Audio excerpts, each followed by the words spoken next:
business, baby. Here we go. Horror 365 live, baby. Once again, episode lucky number 13. And what do we got in the background there? So, our little Dream Warriors over here, Doc and killing it. And we had to have this in control. I got to blend it a little bit better for sure on this on these lives. But I'm excited today for a multitude of reasons, because we're talking top 5 horror icons of all time, dead or alive.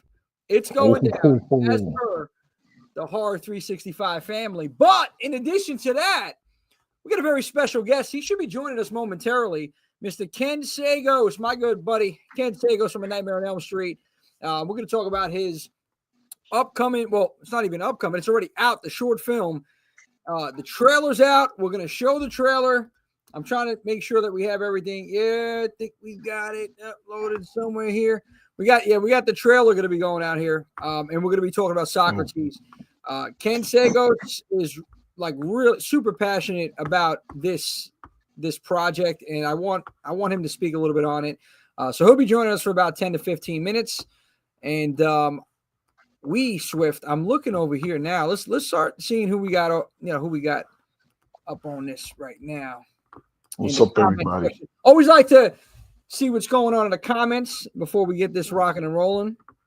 Mama Swift, of course, in the building. Mama Swift in the house. We got Mom. On. Trippy Hippie, shout out. What's happening? Trippy Hippie, thanks for coming out. We got Horror Film Queen. What's happening? Horror Film Queen. We got V. You guys, yes. Thanks for coming out. Matthew Griffin. Howdy. Ilson in the building. Oh, we got the ill one. Hey. The ill son. The Brain. The Brain. Uh-oh. Boy. I know who that is. The favorite movie is The Brain. All right, the Horror Queen. The Horror Queen. Hey, what's up? Thank you so much, everybody, for coming out. Thank you. Appreciate it very much. You guys, you could be anywhere in the world, but you're right here. I think that was Mr. Jay-Z, wasn't it? Anywhere in the world, but you're right here with me. H to the X-O-V. I don't know. Maybe that's me. Yeah. I don't know. Oh, man. Maybe I'm wrong on that one. Anyway. Listen. Listen, I got to tell you. We got, as I'm rolling along. Under the floorboards. What's up? ¿Qué te pasa? What's going on? What's going on? What's happening? That's John and Eric. Thanks for coming out. Killer B in the place to be. By the way, finally, we're back on Facebook here. Last week, it was a total debacle, but we are back in business on Facebook and YouTube. Oh, yeah. Awesome. Everybody follow Under the Floorboards. Yeah, Under the Floorboards. Follow the podcast. Dope podcast. You got Roach under there? Is he under there somewhere over there? Under the people. Yeah. Oh, that's hilarious. That's John and Eric. Two dope content creators. Oh, we got Tony No Baloney over here. That's what it is. Welcome back, Tony. Good to see you, man. Missed you last week. Yeah, man. You know what? And that was my fault. Again, Facebook. It was a total mess. We had a Friday episode. Now we're back on our regularly scheduled Wednesday night lives. And everybody, thanks so much for coming out. Yeah, thank you, guys, girls. Thank you very much for jumping into conversation here. Well, shoot us an email. I want to start promoting this as well. Any comments on the lives, any suggestions, anything you want to talk about, shoot us an email at horrorheads365@gmail.com. If you haven't done so already and you're watching, I don't know what you're waiting for. Bang! Click that subscribe button and subscribe Horror 365 Live. Only if you want it. You don't have to. It's mandatory. And make sure you just ring, bada bing, that notification bell and get all the notifications. And then Facebook, check us out, facebook.com/horrorheads365. That's where the large portion of our following is at. 80, I think we're at like 80 plus thousand on there. And once again, I will say this every week, screw you, Meta, for shadow banning us. Okay. Oh yeah. Oh, goodness. That was intentional. I know. I'm looking over here now. I was trying to see. I did not upload this trailer. Ken's going to kill me. Didn't upload the trailer here. I have it, but for some reason I was trying to upload it and I can't upload this trailer because I wanted everybody to see the Socrates trailer. This is unbelievable. It says, yep. Yeah, it looks like we might have to go without it. Well, let me try this one right here. Let's see what we got. Maybe listen, we could always make it happen. Anything can happen when we're live. You know what I'm saying? Absolutely. Let's see if we can get this. Nope, can't get that background going. Video clips. Yeah, they're preventing us. Oh, man, this is a travesty. Ken's going to be upset with this one. So I'll figure this out. Well, what I have to do is you have to go to Hard 365. I know I popped it up there. I may have shared it on the page. I got to double check. But Swift. Yes. I'm trying to see, because I know Ken might be jumping on in about a couple of minutes, so I don't want to get into the countdown right now. We're going to do the countdown after we talk with Ken. All right, sounds good. Yeah, and I wanted to ask you, though, have you, with Socrates, with this project, have you read the comic yet? Absolutely, I've read the comic. I bought the comic when it first came out. I got the autograph poster. I got the autograph book. And it's a nice story, man. I really like it. I can't wait to watch the movie, and I can't wait for if more issues come out. You know, it's fun. It's fun, and it's really intriguing. It makes you want to know more. You know what it is about this project too? It's different. It's unique, and that's why I want to Ken to speak a little bit on it about this. And hold on, we got Tony chiming in here. Ha! Swift, I see that. Oh, can you see it? Still in the plastic. Yeah. I do the same thing with my mug. I didn't get that one yet. I'm thinking about getting it though. How is it? How do you like it? The monkey popcorn bucket. I'm thinking about getting it. I don't know. These things, listen, 25, 30 years from now. I mean, it's a limited run on these things, right? They're not, that's it. So you get it only at the theaters. So yeah, I haven't even got either one of them yet, but yeah, man, they got a program where some of them you can pre-order it and they'll ship it to you. But most of them you got to go in person to the theater, which is a good strategy. You know, get people back out to the theaters, get people excited to go back to the theaters, give them something to come out for. You know what? That is a really good strategy. Thinking about it now, you got to make something exclusive for the fans that want to go to the theater. So that will keep the theater business booming, and give fans. Yeah, Ken's over here. He just texted me. I'm sorry, guys. Got the ginger beer. Yeah, give fans like a reason to want to come out to the theater and support. Absolutely. You got to get people back out because everybody got used to the streaming. Nobody wants to go out anymore. So you got to make a reason for them to come out to the theaters because going to the movie theater, watch a horror movie, there's no experience like it. Yeah, no, honestly, it's being there with the fans. It's different. It's just different. It's the whole vibe of the movie. It's an event. It's just like what we're talking about going to a video store. Same thing, going to theaters. And the fact that they're doing this now, and they're giving out custom made memorabilia for whatever it is, whatever film that you're going to see. I think it's really cool, man. And that's a really good point that you had there. Hopefully they continue to do this so it'll get people to come out and do some things, And while it's great to sit in the comfort of your own home, I just feel like going out supporting the film at the theater. It's just it's about the experience. Absolutely, it really is. And I was listening. Popcorn buckets are feeding. Oh, you ain't kidding. Hell yeah, you ain't kidding. Matthew Griffin. It's an awesome experience. I saw Halloween Kills in theaters, and it was very fun. Thank you, my brother. Thank you, my brother. You know what? Absolutely. Man, you and Swift absolutely train this Halloween Kills train. It grew on me. I gotta say, it grew on me. But initially, when I watched it in the theater, there was a group of us, and the reactions. I did enjoy that about the fan reactions inside of the theater. Yeah. I was disappointed at first. I did like the flashback scene. Love how the flashback scene was sick. It was probably the best in the movie. That was worth the price of admission alone. Yeah, and then what's his name that played Loomis in there? Oh my God!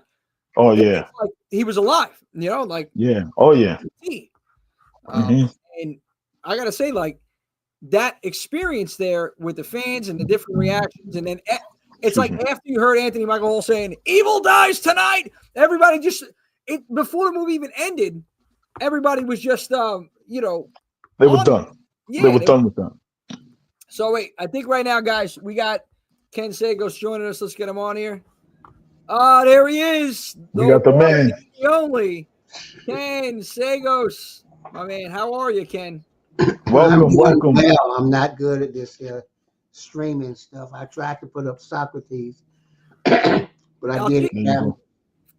you did a great job. I got a little background, if you can tell now. I got the comic Socrates and little comic graphic that we popped on, and then there's Swift with the Socrates comic over there. All right. Absolutely. But man, Absolutely. I appreciate you Great taking the time. project. Thank you. Thank you. You're gonna be upset because I had the trailer queued up. I wanted to play this trailer live, and unfortunately, it's not playing, and it's it's getting me a little upset. But we're gonna show it on Horror 365 on the page. We got a lot of fans chiming in right now. Under the floorboards says the legend. On the Floorboards podcast. Yep, the legend himself. That's it. I don't know about legend, but I'm glad to be here. That's it. Tony Masari. Listen, the people say you're a legend. You're a legend to us. Well, thank you. Thank And you know what? This right here, Socrates is going to make him even more legendary because Forget about it. Honored. No, seriously, man, I'm truly honored to be a part of this project with Ken and the crew, and the fact that we have just an incredible team from Ken to the volunteers. Everybody came out, everybody showed up, everybody did their thing, and everybody showed up, and they showed out with professional ability. And Ken, I want you. I know already, obviously, and Swift over here, he knows. But for the fans, the first-time fans here, we got quite a few that are in here that are Horror 365 horror heads. Tell them a little bit about Socrates. Well, Socrates is about an African gray parrot that was a curse was put on him during the beginning of slavery for him to go out and protect a voodoo king's son who had been kidnapped. And so through the centuries, this bird watched over his son and ancestors of his son. And of recent 100 or so years ago, the present guardian of the bird saw that the bird was getting evil because of all the hatred he had seen through centuries of time. And so now he knew that the bird wanted to take revenge on people. So they killed the bird and buried the bird. So some college students working on their master's degree decided that they heard about this legend, and they went and dug the bird up and resurrected the bird. And so now the bird is out for the ancestors, for the descendants of those who mistreated him, not just white. Anybody has an affection on anyone who mistreat others. All Socrates really wants is love. That's why his favorite line is, "Gotta love me, gotta love me." This is my first voiceover. I'm doing the voice of the bird. And I'm sorry, Ken. Go ahead. You talk. And Socrates has a sense of humor, and all he wants is love, but you don't mess with him. And there's a tribute to many horror fans, horror movies within this short film. Help me out here, Jamie. There's a tribute to Nightmare 3. You want me to say? Yeah, you say them. Okay. No. So okay. Definitely Nightmare on Elm Street. If you've seen the trailer, you'll see the claws that are coming out of Socrates. Talons grow. Yeah. Yes, the talons. Yeah. So they're shades of obviously Freddy Krueger. And then there's a couple other nods to Nightmare on Elm Street in this film. Friday the 13th, definitely with the woods. There's an aerial shot that reminds you of the Candyman. And by the way, I might add, this is all dedicated to Tony Todd. It's dedicated to Tony Todd. So that makes it even more just incredible. And listen, Ken, I got to say this is my opinion. This is definitely doing it justice because the Oscars failed. They dropped the ball, paying respects to Tony. But we're picking up the ball and we're running with it. And this, Tony was such an icon, not just in horror, but in all facets of the genre of entertainment. He was a Broadway stage actor. He was a movie actor. He was a Shakespearean actor. He covered everything. He covered everything just as much as Robert Englund and Freddy Krueger. He did it all. He did voiceovers.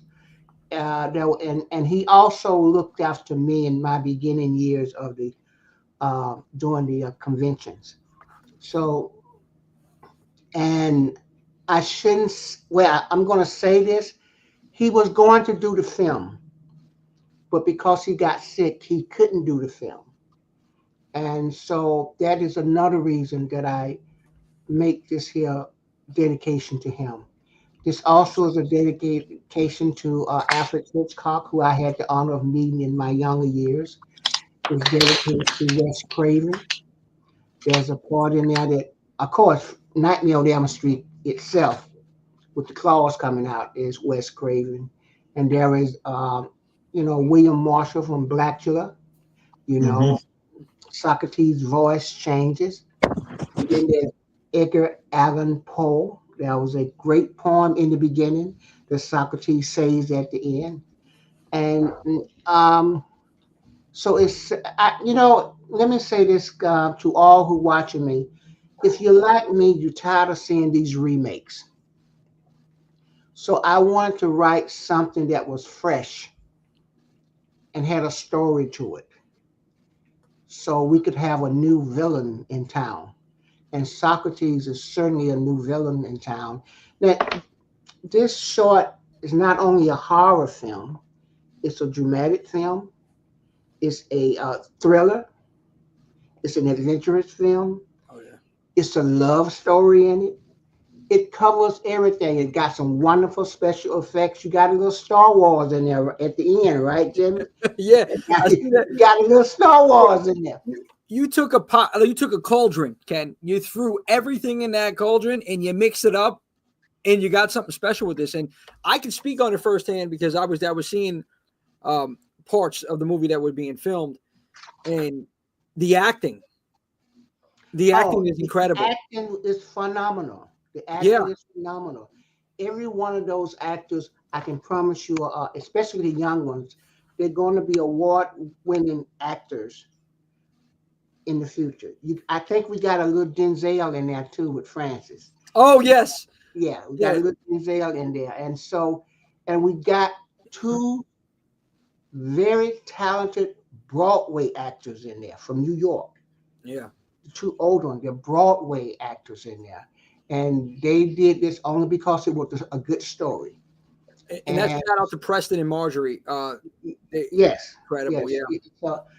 So what is my goal? My goal is to make this a feature film.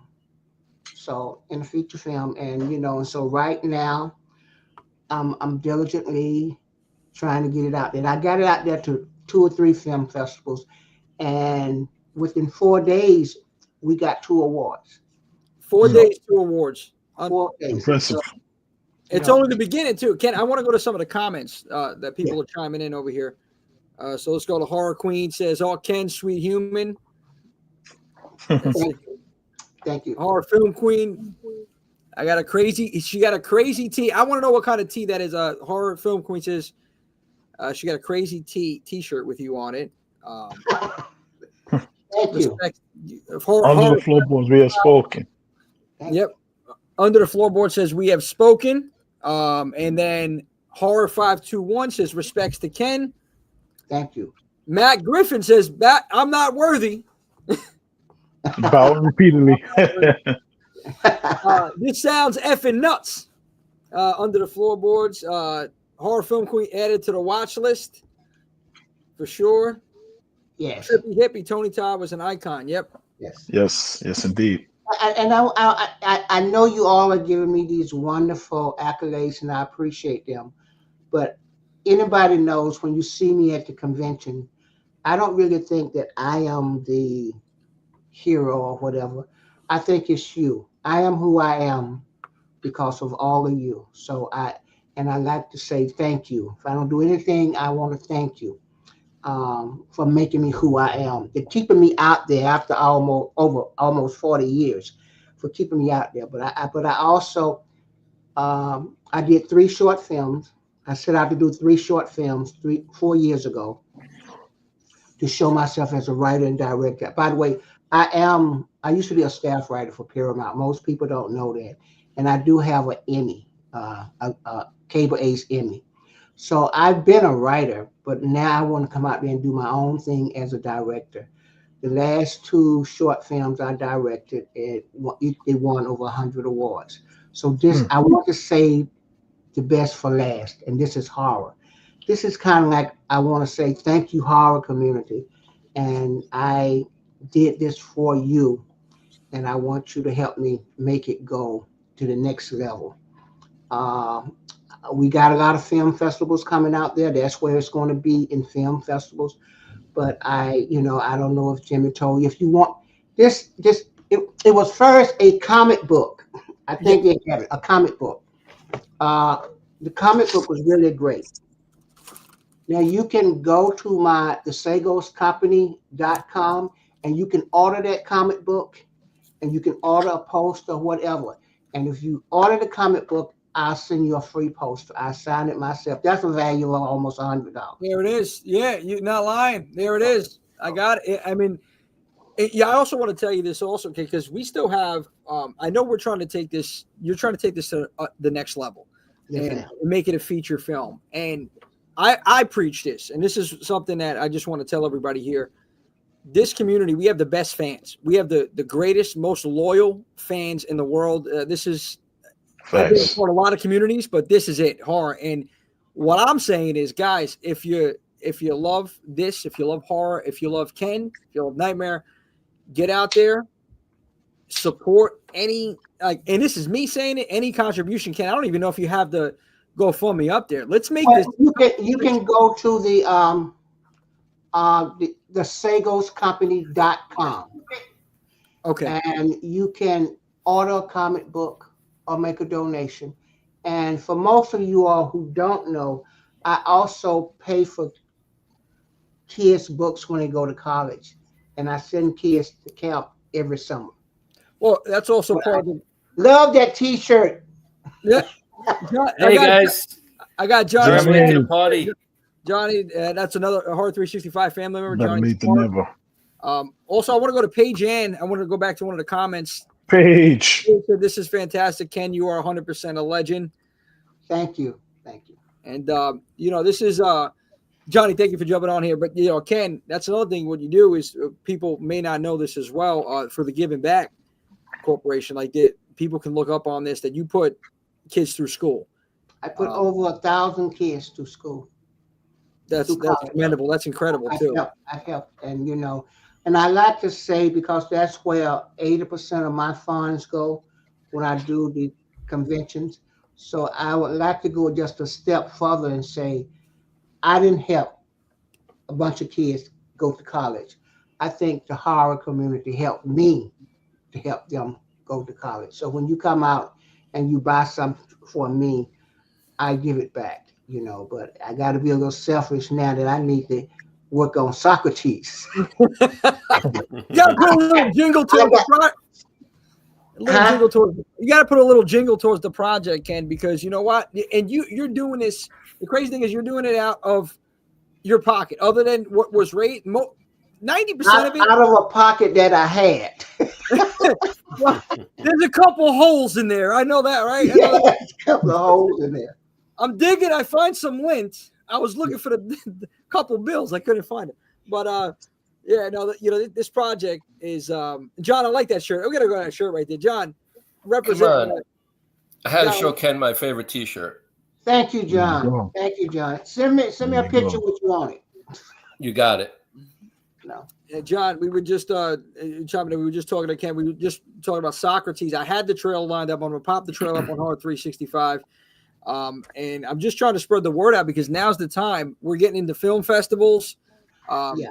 Well, and that's one of the reasons I need you to buy the comic book or go to thesagoscompany.com.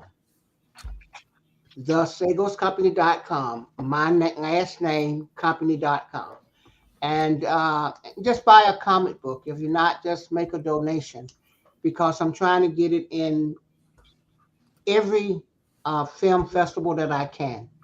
And I want to produce this myself. I would love a studio to come and produce it, but I know if the studio come in, they're gonna change the narrative. Yeah, 100%. They're gonna take away. They're gonna take away some of the things that I think is vital. You know, I think I pulled in a very tight cast. But I do have some of my horror friends, legends. I can't call their names, who will make a cameo. Yeah. Well, we're not gonna say anything. I mean, can you unveil anything like that who you're thinking about? Is anything that, because I don't want to speak on it too much because I don't know what you want me to say, like what I can say, I should say. Who can stop you from speaking? Stop. The free world knows you can't hold. Well, who can stop you from speaking? I haven't found a person yet except for the wife. And when she goes out the room, you still speak. Under my breath. Under my breath. No, that was nothing. What are you talking about? You know, I have asked some of my horror friends if they would. There's some nice roles in the feature film that are not in the short. And everyone I've asked who read this here, they said they want to do it. Now, the reason I don't want to call names because I can get in some serious trouble that way. Serious trouble. So I would love it if I got some investors that could come along and do this here. Because see, the thing about horror films, you don't have to have a major star for it to be a big success. You just have to have a good story. Yes. Yeah. How many people know where a bird is the villain and a bird that can talk just as well as you? That's sick. Sick concept. There's layers. There's layers to Socrates. Yeah. And you're going to find out. I'm not going to spoil it, but everybody's going to find out exactly what we're talking about here because I feel this, number one, I know it's original. It hasn't been done. It's original. And it pays homage to some of the greatest horror films of all time and horror icons of all time. And then on top of that, you have a villain here. Now, I'm not going to say a villain. It's not, to me, he's not even a villain because he just wants some love. You have Socrates. He's a loving villain. Yeah. And, you said that the way you said like a loving villain, I'm getting this Barry White kind of vibe from Socrates. No. Just, that's all I heard. Love me. Imagine putting that voice on there like that. There you go. But Ken, ever since I saw the trailer, that's all I've been running through my head. So it's very catchy. I've been walking around the house saying this. The trailer's sick. And once they read this book, once they read this issue, they're gonna get an idea and they're gonna watch the trailer. They're gonna go nuts, like I did.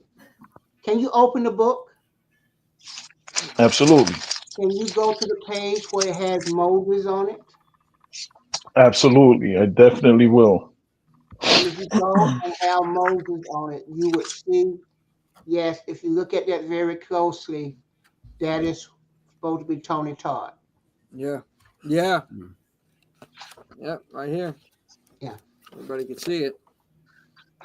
So that's I mean, it definitely was unfortunate that Tony, obviously couldn't be a part of the project. And I know you're paying homage to him with this, but I got to tell you, Ken, Preston and the rest of the crew. Oh yes, there was no take nothing against Preston. He came and he made it happen. He made it happen like never before. Yes, he made it happen. And Francis and Mason, I got to tell you, the chemistry between Francis, who plays Ahmad, and I'm calling him really Mason, who plays Thomas.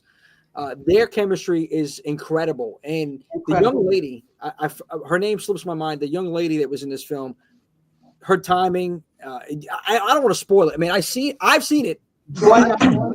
Join the man. And you want to know what is also wonderful about this? I have an organization where I help young people through college. 5 people that I helped through college was a part of this film. Amazing. From Francis, the young lady, and even behind the scene with Cameron and a couple of others. They went through my organization. They was a part of my organization. Fantastic. So, Okay. and I go back to elementary school. Elementary school. Yeah. What does the horror queen say? What does she say? Horror queen. This is why you're allowed, not only because of your wonderful acting and writing, but your genuine love you give back to the fans and to the kids. It's truly wholesome and inspiring. That's the horror queen. Absolutely. That's the horror queen. Yes. I'm able to give back because of you. So I as much as make me a drum major, but you are the band. You know, Ken, all right. I got to tell you this, and you know, not many talent or personalities in the community have that mindset that you have, which is one of the reasons why I love you, because you're humble and because you know what it is, and you know you're passionate, you're dedicated, and this is why I'll do whatever I can to promote whatever you have going on, because you're a genuine human being, and that's just it. That's thank you. You know, most people don't know, but see, I was born in the wars South. We didn't have no running water. We didn't have no electricity. That's what we had. And we didn't even, sometimes we didn't have windows on our window sill. It was plastic. So I came from nothing. But I had a lot of love. They gave me a lot of love. My grandmother used to babysit up. They knew Dr. King really well. So I think where I am now, no matter what I have enough. I may not have the billions or millions of dollars, but I got a heart that's just as big. And in order for me to keep doing what I do, I got to give back. Now there are times that I have my moments. I'm human. Yeah. But but I give back because it's what makes me happy. And I honestly didn't like horror at first, but I learned to embrace it because so many people embraced me. And doing these cons has made me understand how much I am loved. And so I continue to do that. But what makes me really happy is that I'm a part of a community that love. I don't think you can find any group that is more powerful and more stick togetherness than the horror community. So I want to do a short that I can say it's you, not a remake. It's new, it's original, and you gotta love it. You gotta love. I can't do it like you, man. Let me more. That's it. There it is. It's oh man, it's amazing. Ken, thank you so much for taking some time out on here. I'm gonna put all the links down below, and I'm gonna guide everybody in the right direction. I just want to see if there's anybody on here, because we got quite a few people watching right now. If there's anybody that want to ask Ken a question about Socrates or anything else, real quick while he's here. Now's the time. Happy to answer it. Awesome. LTV. If it's at all possible for me to hop on and tell Ken how excited I am to work with him on an upcoming project, it will make my and the director of said project's night. You can definitely you can jump. Let me say it's an honor to work with you. I hope that I can give you as an actor what you're looking for, and all of that. I believe in the work. I wouldn't have done it if I didn't think it was the work. If my presence can help you take another step, then I'm all in it. There we go. If it's an honor for you to work for me, then it's a super honor for me to work for you. And that's from here. That's from here. Wow, that's community right there. That's community. Look, yeah. When I make my transition You can't take my money. You can't take what I have. Yeah, whoa, Ken, transition. What are we talking about? Don't get it twisted. I'm not planning on doing shit. Okay. But I said, when what I'm about to say, the only thing that I can take with me is my word. Yeah. That's why it's so important to me. Ken, you're class act, man. A national treasure, Ken, in my eyes. I mean, like honestly, seriously, a lot of people they don't have that mentality. Trippy Hippie says, "Ken's such a great guest. Thanks for coming." Trippy Hippie, love it. That's what I'm now I'm gonna be hippie trippy. The Friday the 13th project you were on, Jason Fury, looks amazing. The script blew my mind. Yeah. Thank you, my friend. Thank you. See, yeah, we have I'll give you a couple more. Like anybody else want to ask Ken a question? Now's the time because I know time is limited. Ken, I do appreciate you taking the time out. I'm going to post the links. I'm going to pop up the trailer once again on Hard 365's Instagram and please order the comic book. I'm going to sign it personally. Yeah, and listen, you go to if you go to a convention, that's another thing. You know, these conventions with the promoters that you're going to be paying more if you want to get the comic book there for him to sign it.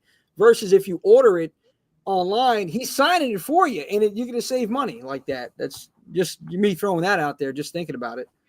Yeah. So thank you. But under the floorboards, I don't usually ask questions like this, but did you think Nightmare on Elm Street 3 was going to be so many people's favorite? No. Nice question. As you know, I had never seen The Nightmare on Elm Street before then. I didn't know what it was. And if I had one inkling that it was going to be all of that, I wouldn't have thrown away not one thing. I would have kept my drawers. And you would have saw them at the convention. Listen, I mean, you could sell them, but I'm not. I'm wearing a mask. Okay, but I will say this: I had an opportunity to buy the Wizard cape. They were going to sell it to me. It was, I mean, I'm talking about like $50 or $75. But I didn't want to go back up there and get it. And now I heard that cape sold about 5 years ago for close to $5,000 or $7,000. Wow. Wow, that's that's incredible. My friends, I thank you. No, I'm sorry, John. Real quick, I know, John, you were about to say something. I'm sorry. Yeah, Ken, I was just going to ask any upcoming conventions that you're going to be attending. I know I'm supposed to do Scale Fest. I'm trying to get on as many as I can because I need the money for this thing. So if you know any convention that's coming up, please let them know that I'm available. I want to promote Socrates. I really do want to promote Socrates. Gotcha. I guess Ken, could you work any magic to bring Freddie back? It's been too long. Tony Massari said that. I don't have that clout with Robert. Now wait, hold on. Here's an idea before you go. What if? Because Kincaid, he had a heart attack in the bed. He's not dead though. What if he got brought back? They got the defibrillator. And now he's the only one that can save the day when Freddie returns. Think about it. Wheelchair? Come on, Jimmy. Fuck you. Come on, Jimmy. You can get over in the dream sequence. You could do anything, right? You know what? When in the film, Ahmad, played by Francis, is based off Kincaid. Awesome, man. You know what? Now that you mention that, because especially when he's he takes off. He's based off. It was based off Kincaid. I shouldn't say this because I don't want to get back to it. I see Francis as my entertainment son. So, but if they had to do a remake of Nightmare 3, I certainly would push for him to do me. That would be.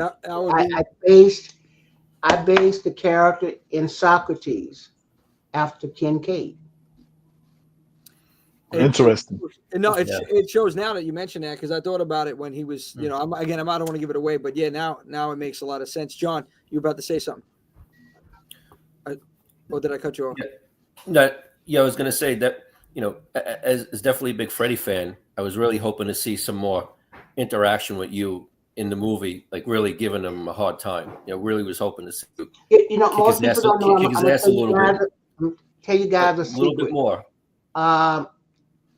It was a rumor. I don't know for sure, but I know that it was not. You know, when I asked some of the producers, they didn't deny it. Rumors was when he killed me, when I said I will see you in hell. It was supposed to be that my soul, a spirit, was trapped in limbo, and I was going to come back, and there was going to be a battle between me and Freddy.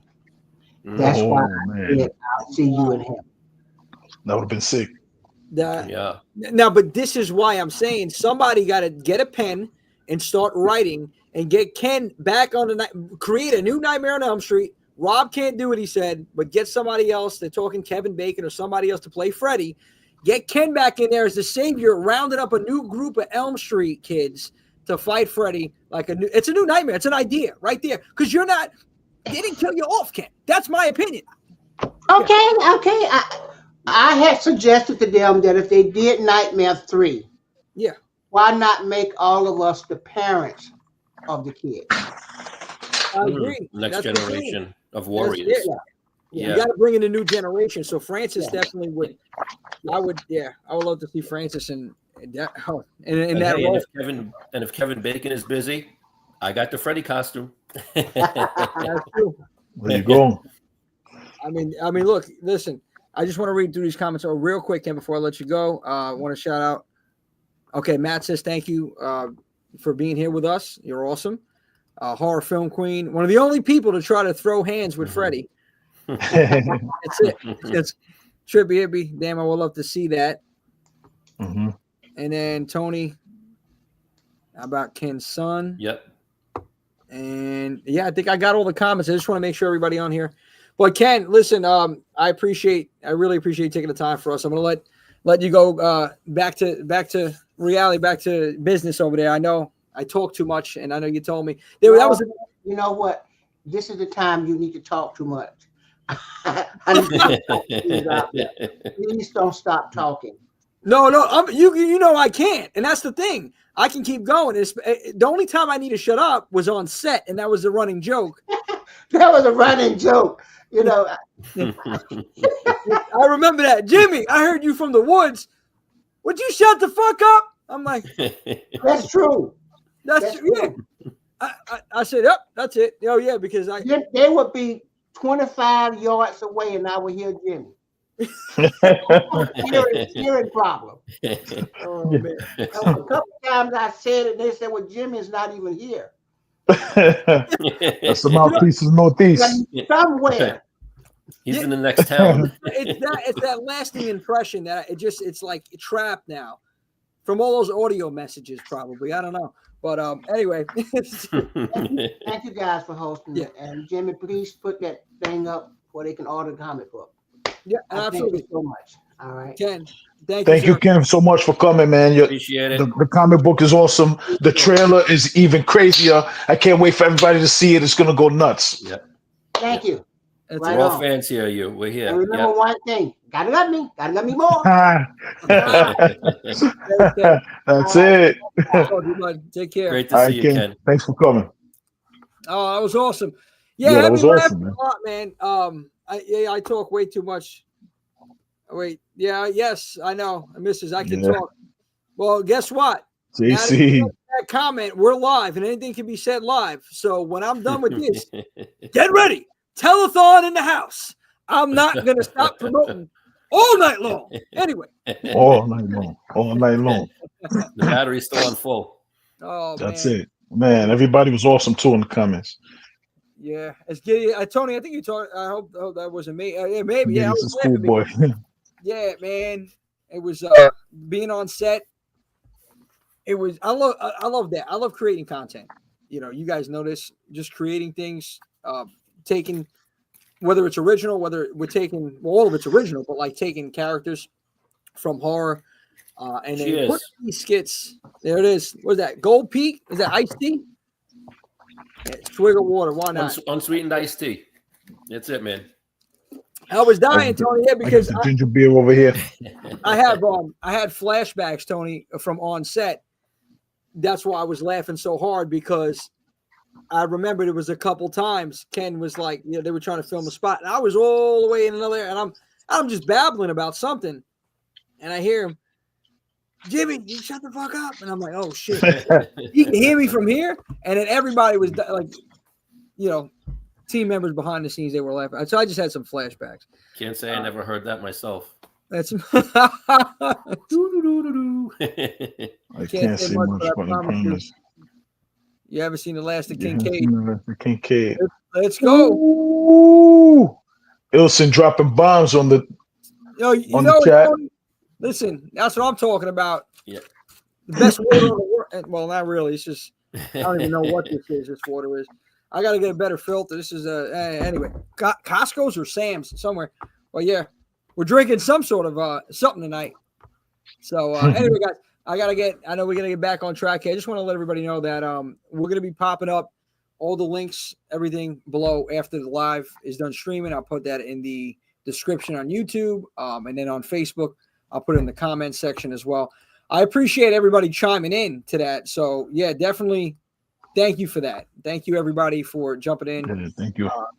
Talking, sending some questions in to Ken.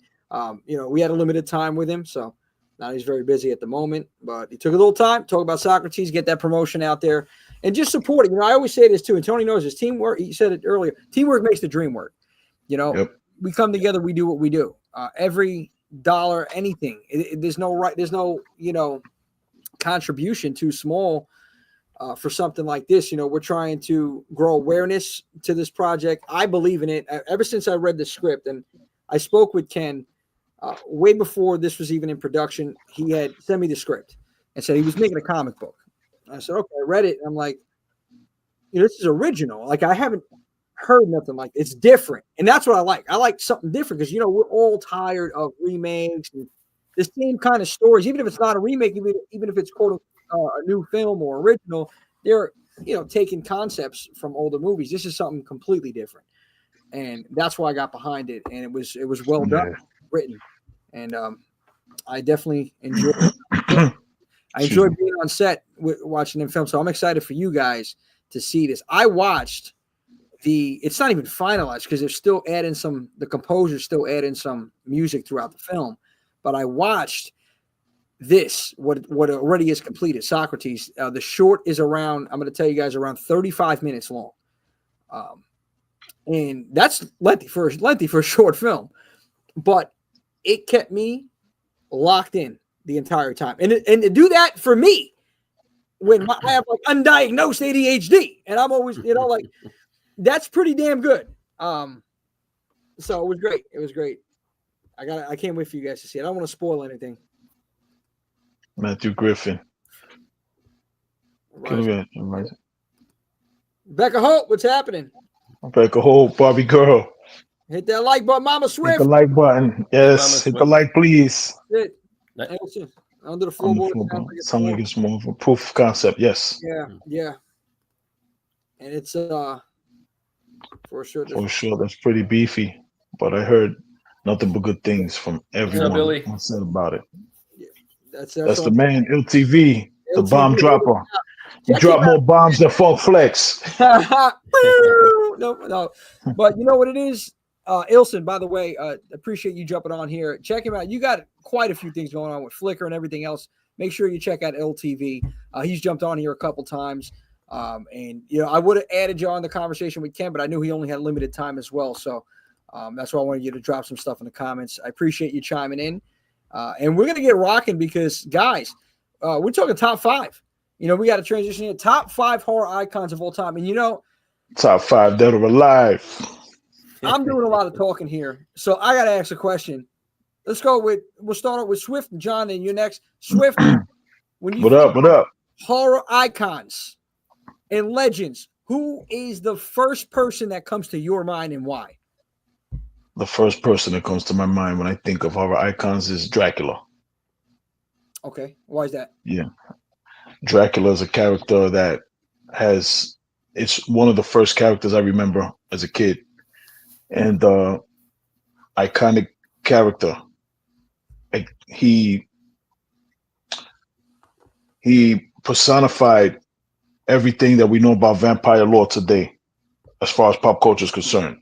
You know, the sexiness, uh, uh, the intrigue, the smoothness. You know, everything about how Bela Lugosi portrayed Dracula in the Universal uh, movie from 1931. Everything that he portrayed in there has lived on to today. I mean, there's been different iterations of Dracula, but it's all based around the same everything that Bela Lugosi did.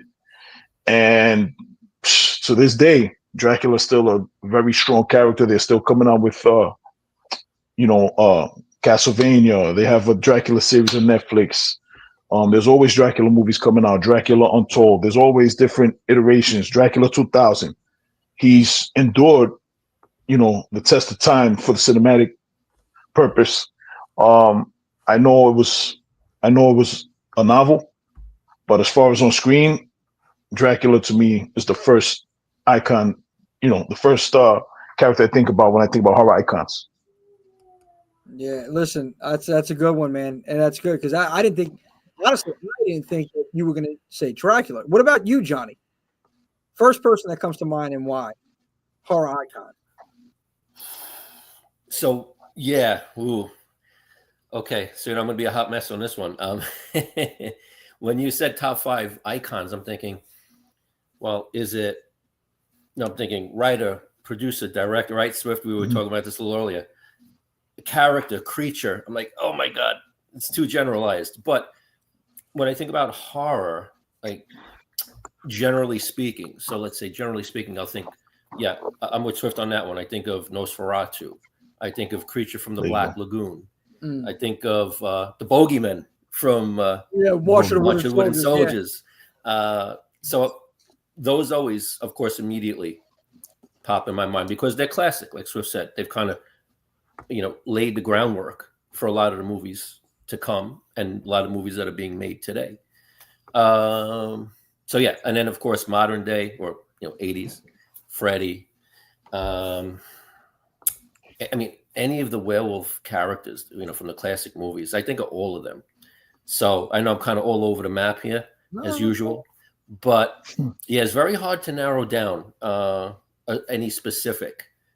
And then of course for me, I'm thinking like, well, Matt, have a good night, brother. I appreciate Matthew you. Griffin, much love to the family. You have a good one. Thanks for popping in. Thanks for popping in, you. brother.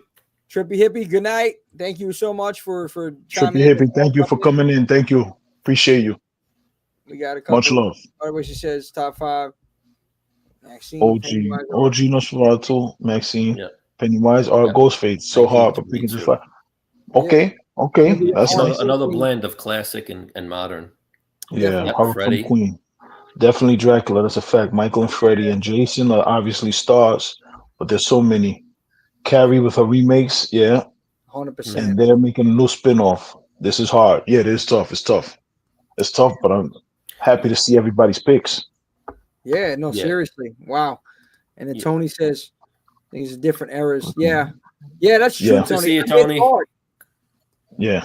Good to have you back, Tony. Yeah. But the thing is, Tony, Dracula went through all of those eras, Well, that's true. Different Dracula. Pinhead, another one. Think about how many iconic actors played Dracula, right? Yeah. Under the Floorboards. Right? Lowry. Felissa Rose, yes. Tom Savini, Wes Craven. Yep. George Romero. Yes, absolutely. Honorable mention to Damien. Yeah. Listen. That's another great list. Yeah. This is a great list. Yeah. How can anybody forget about Felissa Rose, the final scene of I gotta say, Sleepaway Camp? That was burned into all of our, we were traumatized with that imagery, iconic imagery. I mean that's a real thing though out here now. I mean, I feel bad.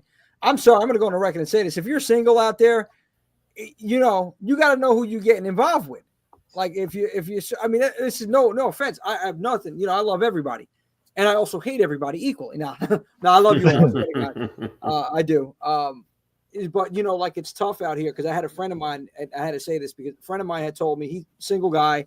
You know, he's he's trying to find the one, and he's been out to a couple spots, and he thought, you know, he's a straight guy, and he thought that he was picking up a young lady, and it turned out to be not a young lady. And I told him, I says, dude, Oops. you know, if you're looking, you know, you have to check certain things. And dude, when in doubt, always check under the hood. That's all I'm going to say. As well, a person who used to go to the Village and after hours clubs, you always got to check under the hood. yeah, I mean, yeah, and you know damn well the Village, like they had some of the greatest parties, but like, man, you gotta give them a little check. You know what I'm saying? Anyway, I'm getting off topic here. The bottom line is we work with the road. You know, but I want to talk real quick. Killer reactions. This When I think of top 5, yeah, go ahead, read it, Jimmy. No, sorry. When I think of top 5, I think of the characters that transcended the genre. Okay, Yes. And that is important for our top 5 here, and it may be it's very, you know, it's predictable, these top 5, but there's reasons why, and in the order as well. Could maybe a little shocking, on the order, but we'll see. The Horror Queen. Yep. Candyman, number 1. Yeah, Candyman. Wow. Okay. The big 3. Yep. That's a hot take right there. Let's see, Paige. Top 5 for Pinhead. I knew you would say Pinhead, Candyman, Freddy, Jigsaw, and Pennywise. Wow. Okay. All good ones. Ones. Oh man, you guys are killing it tonight. Mm-hmm. Yep. LTV. Let's see what you're saying. First and forefront. I have to say for sure. Freddy. The guy Yeah. I'm with you, Illy. Yep. Freddy's my top pick. Yeah. Any real out of the movies, 80s. Yeah. Freddy is by far. Felissa is also like 40% the driving force of indie horror right now. Yes. Yeah, Under the I got to agree with that. She's doing some of her best work right now. Well, in my opinion, like all the films that she's getting, you know, that she's signing up for, Felissa Rose is out. She's grinding. She's hustling. Yeah. Right now. So I give her a lot. And she's seasoned now. She was only a kid back then. Now she's seasoned. You know. And she's out at a lot of conventions too. So she's very public. You know, she's very you know, for the Blue Oyster available. Tony. Watch out for the Blue Oyster. Our from Queen. The OG monsters though. Yeah. Really paved the way. The mad scientists, so many older characters paved the way for the icons we love. Absolutely. Yeah. You know, Dracula, the original Wolfman, right? All of them. Yeah. Frankenstein. They spawned so many movies. Oh, I agree, guys. I there was a comment. The whole franchise to life. By the way, and you're right, definitely 100%. They're the roots. They're the roots of the genre, and that's why, like, even talking to Ian Wolfman, shout out to Wolfman. He had an incredible conversation Monday night on his live on Instagram with Jeff Johns. Woo, Jeff Johns, yeah. Wow, tremendous. So that was a big time conversation he had there. But you know, Wolfman and his knowledge of just the roots of this genre and where it started, Universal Monsters, and seeing where it is now and how it evolved and how like. Even the monster movies evolved over time, and we're still getting newer versions of those monsters. Like the Wolfman literally just came out. Wolfman movie. How many Wolfman movies were there? You know, and there's the Invisible Man recently too, which I actually really enjoyed that one. I think and that same week, you had the new Nosferatu as Wolfman. Yeah, same as Wolfman. Yeah, so we're getting some of the. So those characters definitely transcended. You know, those characters definitely transcended. Yeah, and you know what? They always will, right? They always will. Look at every decade. There's always in each decade there's movies that represent those characters. Yeah. And John, I'm sorry, I haven't even given you the proper introduction like I normally would have. Because you jumped on. Yeah, I was feeling a little down. You know, but I apologize. And you know what it is? Ken was on there talking, so I get it. To hit him with that, he would have. Jimmy, what the hell? You know, he would like, how come you don't give me that kind of introduction? What's going on here, man? No, but somebody had made a comment earlier, and I appreciate it. I don't know, Horror 521. I don't know if they're still watching. Saying that's a huge compliment. Saying I look like Michael Keaton. I don't. I don't. Yeah, I see saw that. I saw that. I don't see it. Which but Michael The Keaton? brain, Which the one? brain. That's So unreal. But yes, thank you for that compliment. Yeah. And Mr. Mom, as Batman. Yeah. Johnny Dangerously. Johnny Dangerous. Yeah. CC's in the building. Oh, CC, my titi. That's ¿Qué it. pasa? CC. There we go. Hi, thanks for coming. Thanks for coming in. Appreciate you.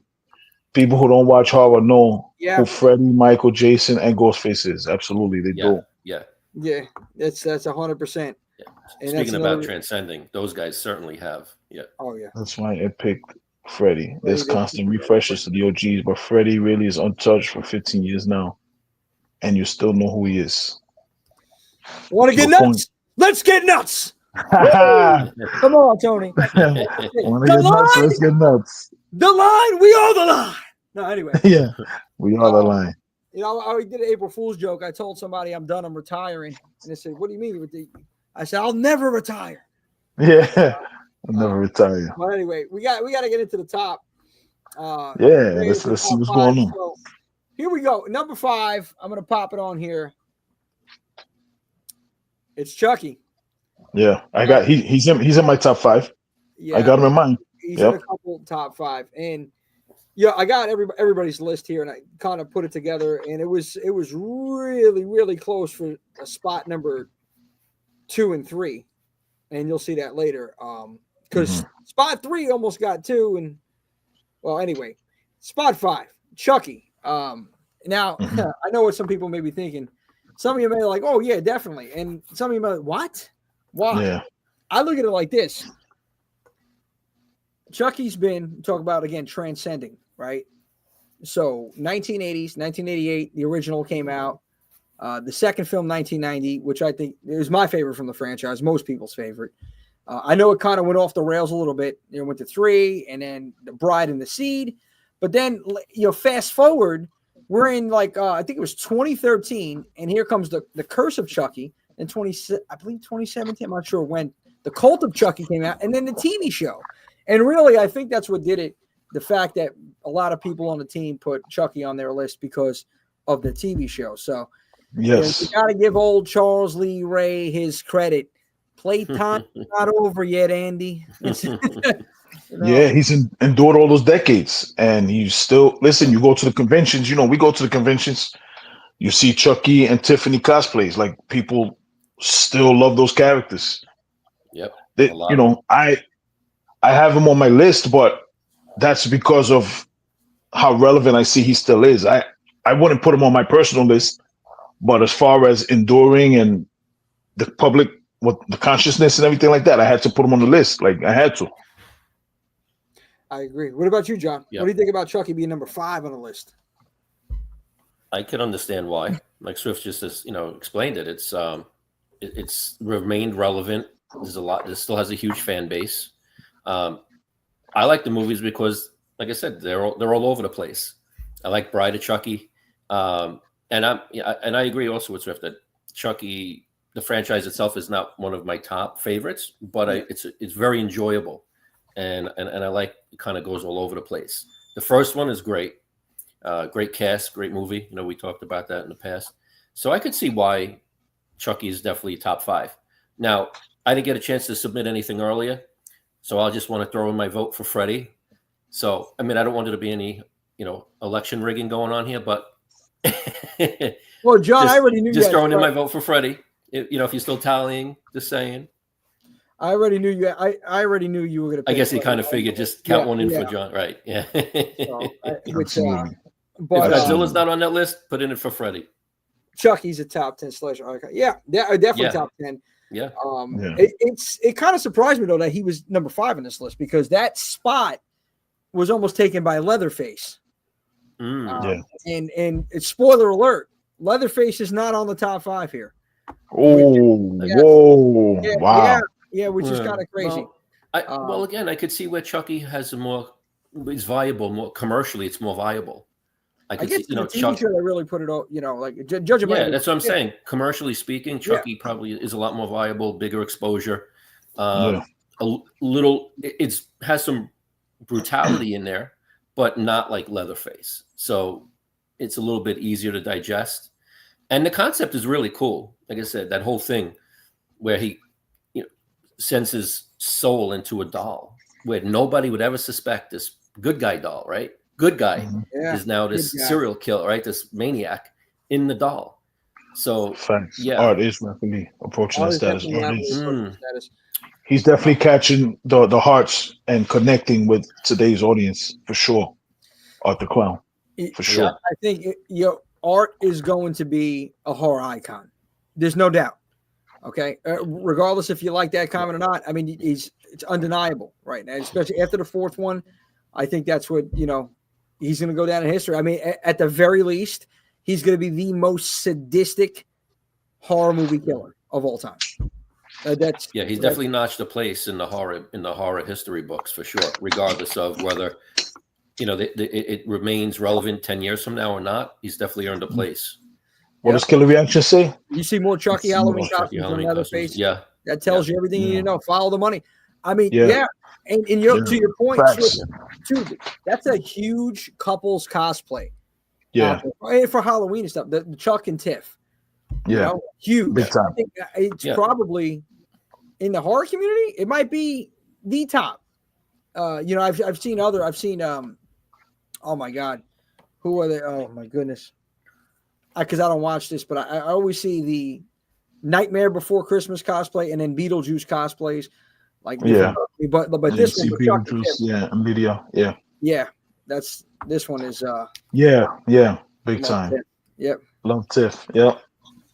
Hiya, Tiff. That voice down it. And Jim, like you just said, you have male and female characters. I don't recall ever seeing a female Leatherface cosplayer. I mean, I might have, but I can't. Doesn't come to mind. You go to a convention, you see, male and female Chucky cosplayers. So it's a wider diversity. So for sure, definitely more. We're gonna get number 4 in over here. Here we go. I took all of that into. Freddy number 4. Oh, hold on. I got to put some alcohol in this drink. Hold on. Oh, my heart's broken.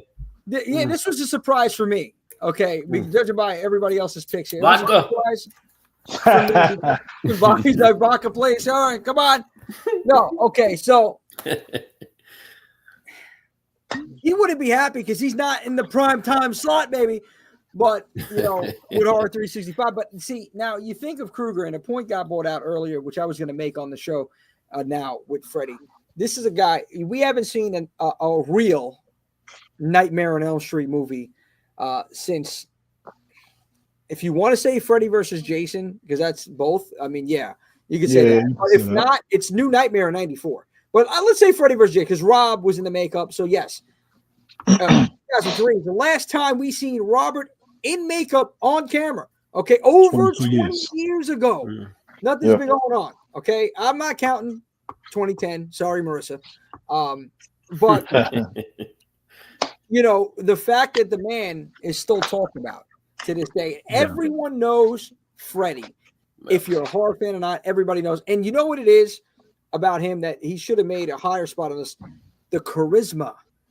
When you think about it, guys, I'm asking everybody, okay? I'm going to give you my opinion, but what makes a horror icon? I feel that it's somebody that does transcend the decades, somebody that makes a lasting impact where you're going to know who they are regardless if you're a horror fan or not. Okay. And somebody that has, charisma, character, kills. I mean, that's longevity. Yes. Longevity. Absolutely. Yeah. What do you guys feel about what makes a horror icon? Because we didn't even get into that first, which we should have. I'm thinking about it now. Maybe we should have gotten into that. But I would say all of those points that you made, impact, longevity, the quality of the movies also, what else, and everything else you said, Johnny, let's see. Go ahead, Johnny. But Mama Swift said she never. I know, Mama Swift. You never liked. Oh no, Mama Swift. You just broke my heart even more. But I would say I think it's how that character or creature, whatever it is, makes you feel. I think that's what makes an impression on you, right? So there's something that character does. It makes you feel a certain way, and whether you have a good or bad connection or both. And then how it appeals to the masses, right? If it can relate something to you, maybe a bad experience you had in your life, a good experience. So I think whatever plants that seed in your head, plants a memory or something that sticks with you. And then whether that character, again, has the memorable one-liners, the memorable kills, the franchise, how it explodes into this whole big thing. And then it becomes relatable to the next generation and the next generation. So I think it's a matter of that connection, how it makes people feel, scared, excited, whatever, So I think that's what creates an icon and has it last through the decades. So, because that's what it is. There's a connect, and that's why we all have an individual preference, right? Because we find some sort of connection to that character, that creature, whatever it is, or whatever is going on, the premise of the movie. True. And so, so I think it's a whole bunch of things, but I think it's how each one of us identifies with that character, creature, whatever it may be. You're right. And that's why everybody has different favorites, because they can relate to a lot of these characters. Just like in any movie. Just like any movie, any TV show, we get behind certain characters because we can relate to them. Let's get to some of the comments. He's the reason I have insomnia. You're not the only one. Never sleep again, my man. Yeah. Never sleep again. The funny thing, Freddie didn't make my top 5 because he's pretty much, you don't really see too much of him. Well, I understand this part. You don't see him at conventions anymore because Johnny Sparks here, he killed it. Everybody says, I'm not going to be Freddie. How could I follow that? How could I follow that? So I get it. Sorry, guys. I didn't mean to do it. That's it. What does Horror Film Queen say? A horror icon is all the characters you find a Spirit Halloween. At this point, even artists. Yeah. Because even Spirit Halloween started carrying the Universal monsters. So sorry.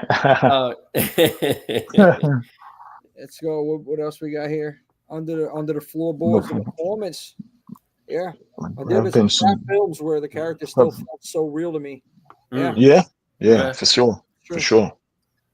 Chucky was you think, Chucky, this is a serial killer. Some sort of voodoo ritual got him inside of a doll, and here he is, the Lakeshore Strangler. Coming out. He's searching for another human body so he can get out of his damn body. Go that Brad Dourif voice. I love it, man. It's a classic, man. The first movie is a classic. Yeah, it really is. It was well done. What is it? Due Dembala. That's a legit. Give me the power, I beg of you. That's it. Something like that. It's just thinking this little dog is so angry. No, you little shit. You're funny, man. Anyway, we got Dan Need, scary as Freddy again. No more comedy, dark alley, long arms, boiler room style. Yes, sir. We need. Boom. That's it. Demon Freddy and Freddy 2. That's where he was the most dark. You need to go back to the roots, and yes, sprinkle in. I think you sprinkle in some and we talked about horror comedy last time, but yes, we did. Sprinkle some at the right moments, but keep it predominantly dark. I love that, Tony. I agree with that. I said reboot, remake. How about a prequel, like Robert said? Yes, before Freddy became Freddy. Mm-hmm. Finding somebody who can play young Freddy as well. That was suggested. Yeah, I've heard that suggested a couple of times. Yeah. I don't know. Don't normally watch horror movies with dolls. I got hooked on Chucky. It's the story. It's the voice. I mean, Chucky's 5, Freddy's 4, and again, I was still shocked at this one with Krueger, but he made that lasting impression. I guess that this is what did long enough all these years later, even though we haven't had a film in over 20 years, people are craving it, and it's only a matter of time. Yeah, they want it. No pun intended on that. People are craving it. I just realized that, but I demand a recount. That's this ain't Florida, buddy. Come on. That's it. What we got here? Number 3, guys. Number 3, rolling along here. Ghostface. Yes, absolutely. I got him. Now I look, got him on my list. Yeah. we just lost seven viewers with Ghostface. No, Oh, here's the come thing. back, come back. Now, I'm going to say this. Well, actually, I want somebody else here to talk first. I talk too much. Swift, John, you take the floor. What do you think? Ghostface number 3. After you, Swift. All right, Ghostface definitely made the list. Any position, you know, he gets, he deserves. Ghostface has got to be there, and it's because he is the face for a generation of horror. Like so many horror fans now, younger horror fans, Ghostface was their introduction, and Ghostface is, even though it's different people, Ghostface is what brought them to the game. And horror right now, you see how many movies every week there's a different horror movie coming out. Ghostface and Scream helped usher in that era, and you go to Halloween, you go look, they spawned the scary movie franchise based on that. But Yeah. Halloween, you go to conventions, you go to horror shows, there's always a Ghostface. There's always several Ghostfaces. You see Ghostface parades, the different Ghostface all, running around the convention together. And then there's so many different Ghostface. Like on Killer Reactions, he has the Ghostface from Dead by Daylight, the devil Ghostface, the red ghost. There's so many different variations. You have Stab, but Ghostface is an iconic character, and to this day, people still love Ghostface. They still love Scream. So that's definitely why Ghostface belongs there. That's what I think. What do you think? Yeah. So, one thing I'll say is I'm very jealous of the Ghostface cosplayers because they wear that nice comfy robe and just that little light mask, and they're running around and they're having fun and they carry a little knife, and I'm just like, I'm over there in the box sweating my ass off. So first off, I'm very jealous. So admittedly so, but yeah, absolutely, Swift. Like I said, it's kind of, it blossomed into this giant franchise because of related to so many ages, people of all different age ranges. It's really a simple costume, right? It's just kind of a robe and this mask. And so in that respect, there's nothing groundbreaking, but I think it was the combination of the way the casting, the way the movies were written, is always very suspenseful, and a lot of there's always action. So I think the combination of all of that, casting, writing, and I saw there was a comment that said, he's more of a concept than a character because anybody could put on the robe and the mask and become the next ghost, next killer. Yeah. So, but I think that also lends to its success because from that you can always keep going, and it keeps you wondering, right? Who is it? Who was the new Ghostface? Who was it behind the mask? And so, I think at the time when it came out, I would have to think what else was current, like big commercially. So I don't know what it would have been competing with. But I think, with all of those ingredients combined is why it's becomes why it was so successful, and it still is. And look, they're still making the movies, right? Yeah. They're very smart. They're writing them. Yeah. And I know not all of them were quote unquote big hits, but they're relatively successful or very good. And they're still doing the same thing. They're keeping some of the originals, some of the OG actors in there, and new faces. And it still garners a lot of interest. So I definitely understand why. Well, both of you on the money. I agree with both of you. I was a little upset that Ghostface made number 3 and Freddy made 4. I think Freddy should have been, before. Definitely number 3. And the crazy thing is that Ghostface almost made spot 2. Judging by, again, this is from our team. This is, again, all subjective entertainment. But I got to agree, Ghostface, with Killer Reactions, Ghostface Scream itself was a game changer. It was a game changer, facts. Because horror was, I feel like, at an all-time low. After, I've always said this. I said, Freddy's dead. Jason went to hell. Michael's cursed. What are we doing? Like, like what's next? And boom, Wes Craven hit us with this concept. It was fresh. It was original. It was unique. It was very creative, and it changed the game. And I love the original story when this came out. I think it was phenomenal. I know we're getting some, in my opinion, they're not bad, but they're not, obviously not like the original, some of the sequels that we've been receiving. And the fact that, Scream, Ghostface is still relevant today. They're having Scream 7, they're bringing David Arquette back from the dead. They're bringing Stu is back in the film. I mean, they're going back maybe to the roots. Nev Campbell, Courtney Cox, please, and all due respect with Courtney. I mean, I love her, and respectfully speaking, do not just the lips. Like, come on, like the whole face, bro. She looks like a nightmare. It's crazy. I mean, it's and I gotta say this respectfully. If you're signing her onto this movie, you have to sign her lips separately. I mean, it's gotten out of hand, bro. It's gotten out of hand. Yeah, it's sad. Really sad. Yeah, it's sad.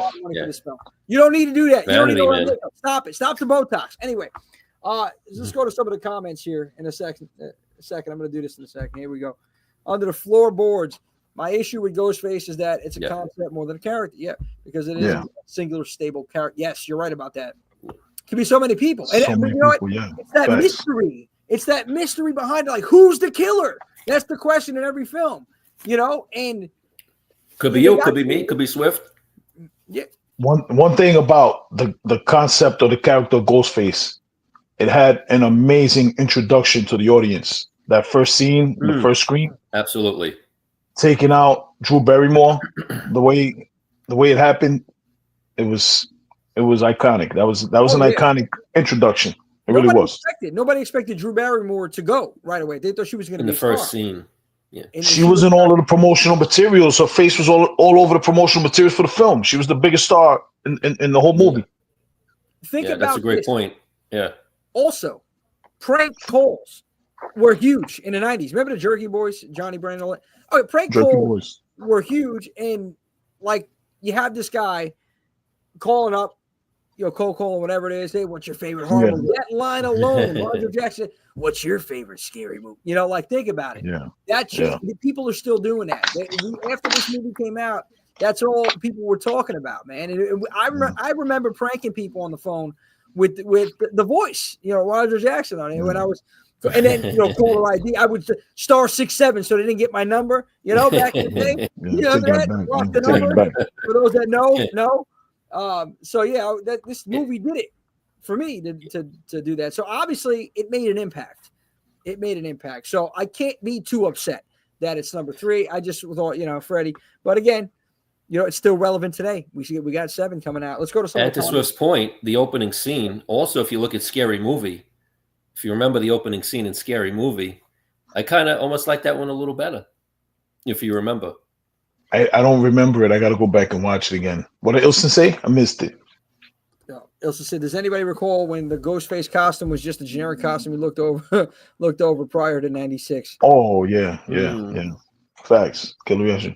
Ghostface is a concept as a character, but very effective. Yes. Indeed. Aha! Yes, very true. The corpse of Drew Barrymore will be in Scream. Oh, my goodness. Oh, man. Yeah, they're getting kind of crazy with it. Maybe Charles Lee Ray will resurrect her. Oh yeah. So we're losing viewers by the say we're talking. Scream 3. Come on, man. No, this is this message right here. That was a fact. Yeah, that was from Killer Reactions. Was in a bit of a slump. Yeah. When Scream came out, Scream was the cause of the late 90s run. Yep.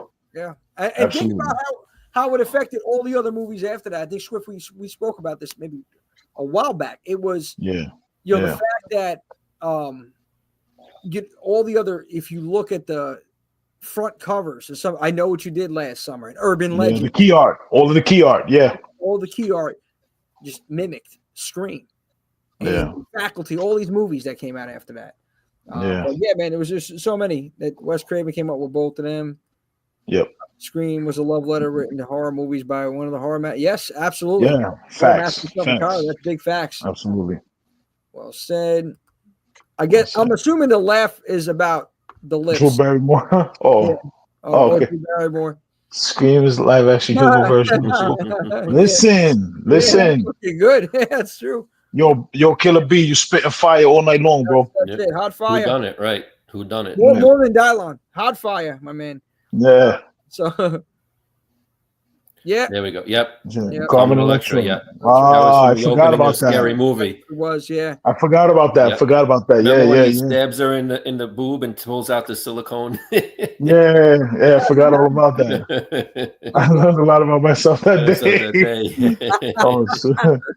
Oh boy! And everybody, you get a chance, man. Follow Under the Floorboards. They got a dope podcast.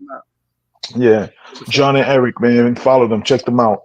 You guys are amazing. Every week, for those that have been tuning in since the beginning, like Tony, my man, Tony Masseri, and Jay Rogers, for you guys, to everybody that's just tuning in today, Under the Floorboards, everybody else, I appreciate you all. Seriously. I appreciate it. I'm going to say it every week in and week out. Like Ken said it too. You know, we're fans. You know, we're not, you guys, we're all fans. We all love this shit. So I appreciate you taking the time. It means everything. Like you could be anywhere else right now. You could be watching anything else. You're watching these two masters right here, these two gods, Johnny Sparks and Swift, and then this. Get the heck out of here! Don't include me in that, bro. Don't include me in that. You guys are awesome, man. Seriously, you guys, the rest of the team. Don't include me in that. Josh, Hardaddy, the girl Hard 365 founder goes, Kristen, Marissa, Ian, the Wolfman, Steve. You guys are absolutely amazing. And then this guy right here, this maniac in a blue blazer. That's it. Oh, yeah. And I got a couple of the shark skin blade, but Swifty, man, I tell you, man, Johnny, I gotta start shining when I get out to the conventions again, man. I'm gonna get some white airbrush Hard 365 blade. We're gonna do it in. We're gonna come in here, enhances your eyes, man, and profiling, baby. Woo! That's only we could do walking that long aisle. Conventions. But anyways, here we go. What do we got here?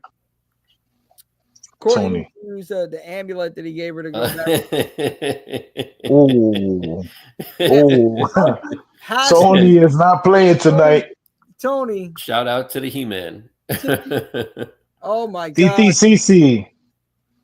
Oh, I could post links. Yeah, we were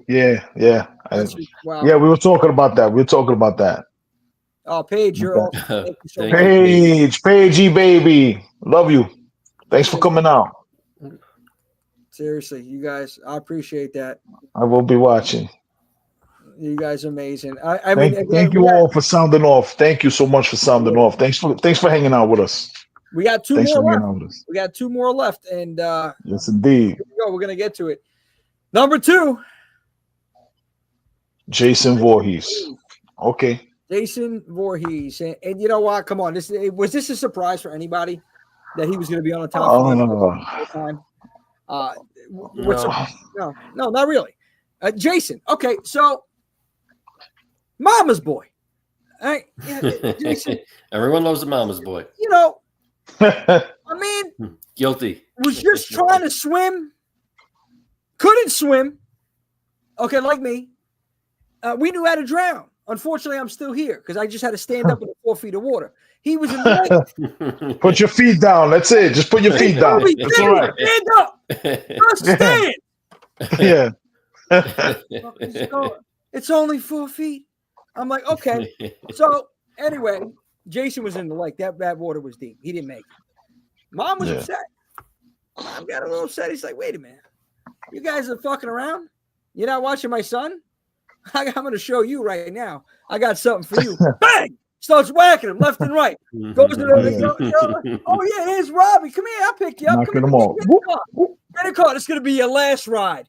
She jumps out. Whang! Right through the throat. And by the way, for those watching the 4K, you can see the discolorization in the neck over there from the Tom Savini prop. If you watch that one, I was like, oh, there was a little, anyway, I noticed that. But we love 4K. Yeah, why not? We love it because we love to see all the cheesy practical. I mean, I love practical, bottom line. But when you can see you can actually see the goddamn effect. It's funny. Anyway, nonetheless, Mama Voorhees takes charge, Camp Crystal Lake, makes it her bitch. Okay. And here we go. Jason's born, right? Well, born again. Camp Blood, baby. Find out. He's living in the woods, the sackhead. The first 4 movies, you watch them all together. And then you get to the 5th, and it's what the hell is this? Imposter Jason, not real Jason, but damn good movie. Aged well. And then on and on and on. How many movies? I mean, he went to space. I mean, he went to hell. Yeah. The man went through it all. And he's still here. And somebody's got to be making.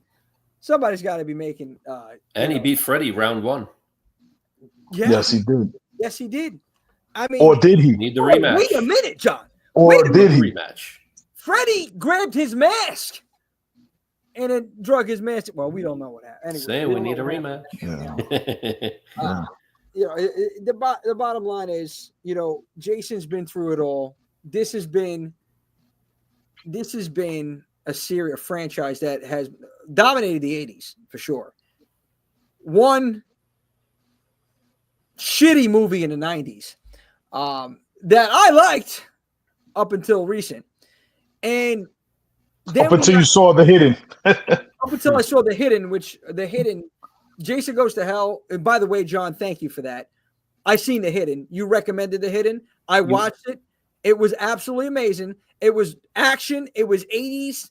It just screamed 80s all around. Absolutely, like I told you. Well done. Yeah, well done. Well done. Please watch it. Johnny recommended this to me. I watched it last week. I was like, whoa, this thing is great. And it was Jason Goes to Hell before Jason went to hell. But but it was good. Yeah, great movie. Great movie. Yeah, no, Hidden was great. But Jason, then we get Freddy versus Jason after Jason X. And then we had even the 2009 remake was not bad. Friday the 13th. Yeah, it's pretty good. Pretty good remake. Pretty strong remake. Oh, hot take. Oh, hold on. Speaking of remake, the remake is better than the original. Oh, listen, you can make an argument.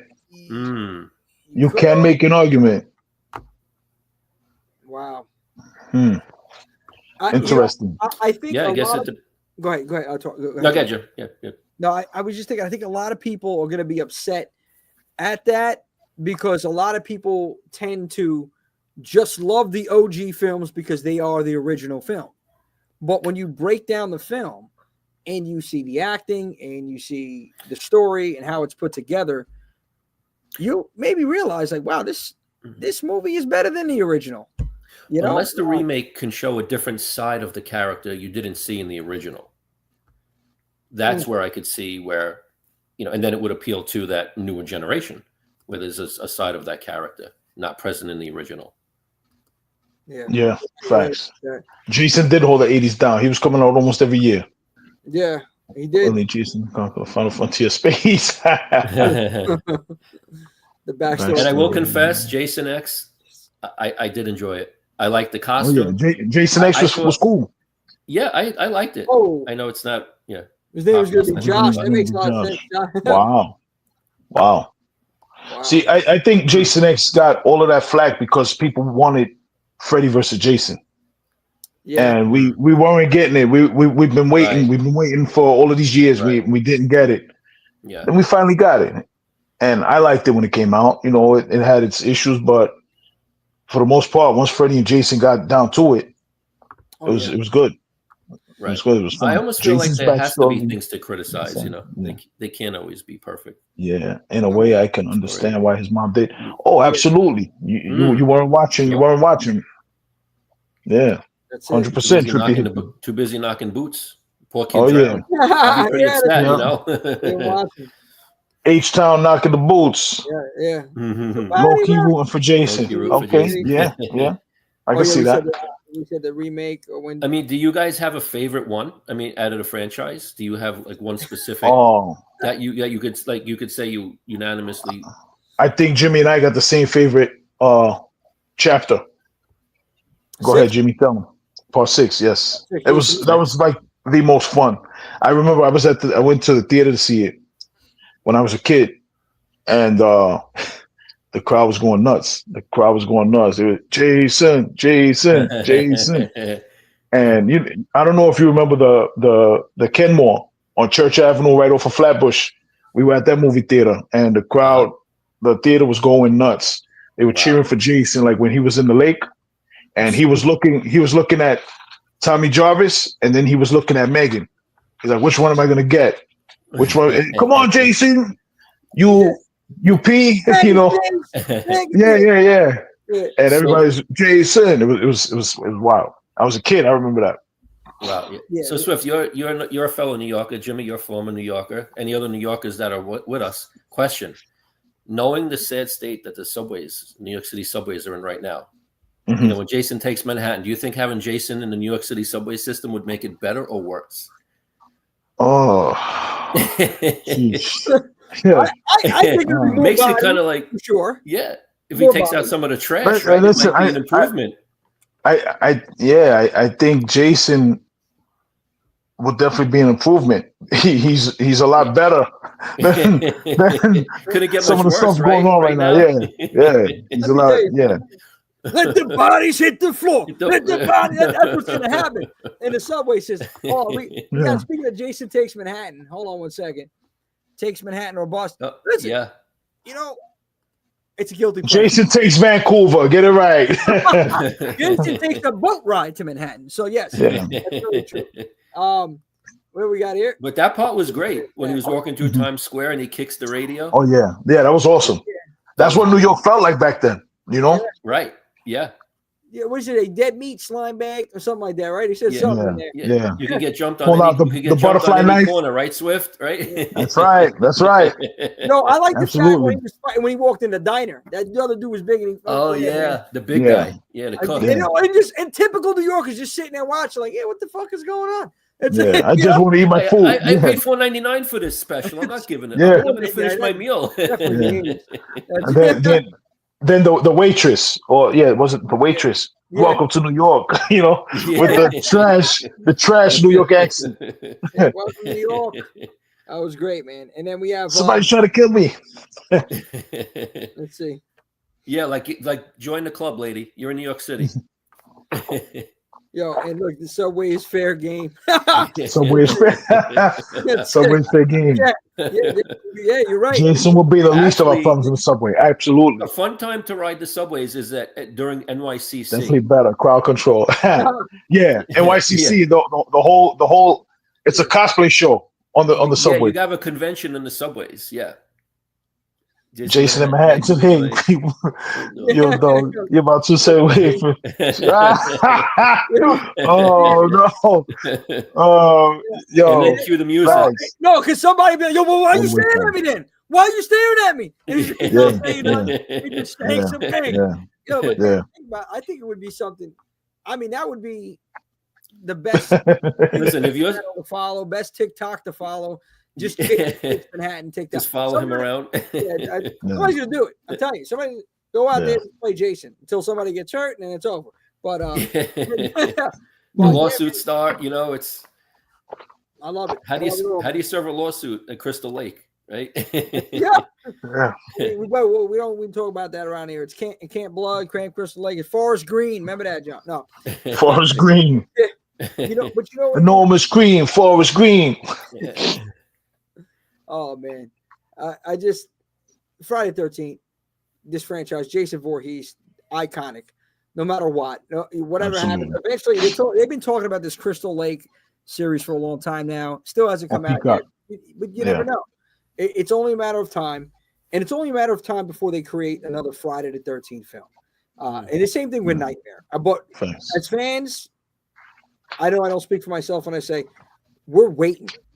We're waiting for another Friday the 13th film. We're waiting for another Nightmare on Elm Street because these are franchises that are synonymous with this. No matter how many years go by, no one is going to take away what the Friday the 13th franchise and what the Nightmare on Elm Street franchise and even the Child's Play franchise has done for horror, which leads me to number one right here. And the number one is none other than Michael Myers.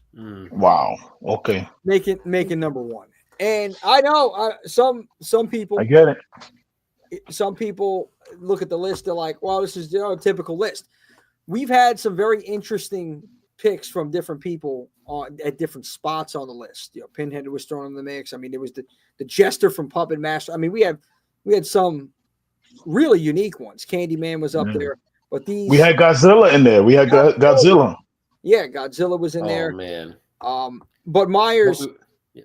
Myers had to be number one. And to speak on it, I guess first I thought about it, and for me, he was my number one pick as well. And I wasn't the only one that put him at spot one. And the reason is this. Oh goodness! Finally, Mrs. says finally. Yeah, Halloween is cheat code. Yes, it is a cheat code. You know, this is a movie that changed the game. 78. The theme alone, Carpenter made. So simple, but yet iconic. Yeah. Oh You yeah. know, less is more. But from Myers seeing this stalker, that this could have been like a real life situation. Supposed to originally, I think, be called the Babysitter Murders. This movie Yes, was the Babysitter Murders. Yep. turned into this enormous franchise with so many timelines and transcended. I mean, how many decades? And the fact that you had, again, timeline wise, the original, the OG, the first and second you watch back to back. 3 we don't count. Something different. 4 and 5. I mean, timelines. Just that long. One timeline is 1, 2, 4, 5, and 6. Curse of Thorn, right? 3 is a standalone. Then you had 1 H2O in Resurrection. Then you had, I believe it was the 2 from Rob Zombie, Halloween, the other Rob Zombie. Then you had 1 2018 Kills and Ends.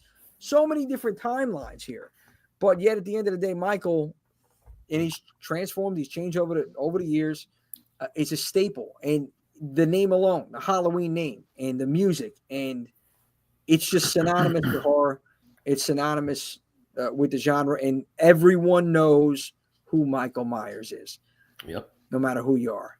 And yet stars like, Jamie Lee Curtis, she's done how many movies in all different genres. And, she's a star of this major horror franchise. So anyway, you guys go ahead and take the floor on this. Halloween, spot 1. John, Swift, what do you guys think? So, and Jim, it's interesting. If you think about Mike Myers, Jason Voorhees, Leatherface, right? These are characters that a whole industry is created upon, and there's no dialogue from them. So it's just their presence, classic. They each have not so much Leatherface, but they have classic themes, the time period in which they came out. It's just amazing that these iconic characters created this whole part of this whole industry, and they have no dialogue. So it's just the look, the way that they each individually go after and kill their victims is unique to each one. Each one of them, to themselves, and it's amazing that they can do that, make such an impact on generations, and not have any speaking lines. So, like you said, it just goes to show you the look, the premise, the music, the casting, right? The kills, all of those things are so memorable. Shit, I was terrified when I saw Halloween. I remember I was afraid to go in a dark room. I was afraid to open a closet. I still have my original Halloween DVD with the lenticular cover. Right? So it's just amazing how you can have these characters that don't have to say a word. Just their presence, their actions, their slow movement can create these incredible franchises that last all these generations, all these generations, decades later. So yeah, it's pretty amazing to me. And like I said, it's you think about all these classic movies from other genres that are celebrated with all these amazing dialogue and these amazing scripts and everything, right? And these guys, they don't have to say a freaking word. They just have to kill people in the fashion that they kill them. And there you go. They're still standing all these decades later, and they're still making movies, or they're still being spoken about. So, yeah. That's very true. Very well said, John. Yeah. Thank you for that. Swift, what do you think? Halloween. I agree with everything that Johnny says. For me, Michael Myers was the first the first movie memory that I had was a Halloween film. So I agree 100%. And much to Johnny's point, what Michael Myers represents is a presence. Like they call him the Shape, he's a presence. Right. And there's something about that type of character, silent, brooding character, creeping through the neighborhood, creeping by, being in the alleys and stuff like that. There's something terrifying about that. And characters like Michael Myers and Jason, the top two on this list, they were very, instrumental in creating something where the audience is now rooting for the bad guy. Before we're like, oh, how are these good guys going to live? But now they're rooting for the bad guy, and they really changed the game a little bit like that. Everybody wanted to see how the bad guy would lose, but people started rooting for Michael Myers, rooting for Jason in theaters and at home on VHS or however you were consuming the content. So, and also when you go to these conventions, you're always seeing Michael Myers. You go any parade, any Halloween parade, Michael Myers is always. You can go to an anime convention, you're going to see a Michael Myers in there. You can go to a Comic-Con, you can go to a horror convention, you're going to have Michael Myers, and you're going to have several of them.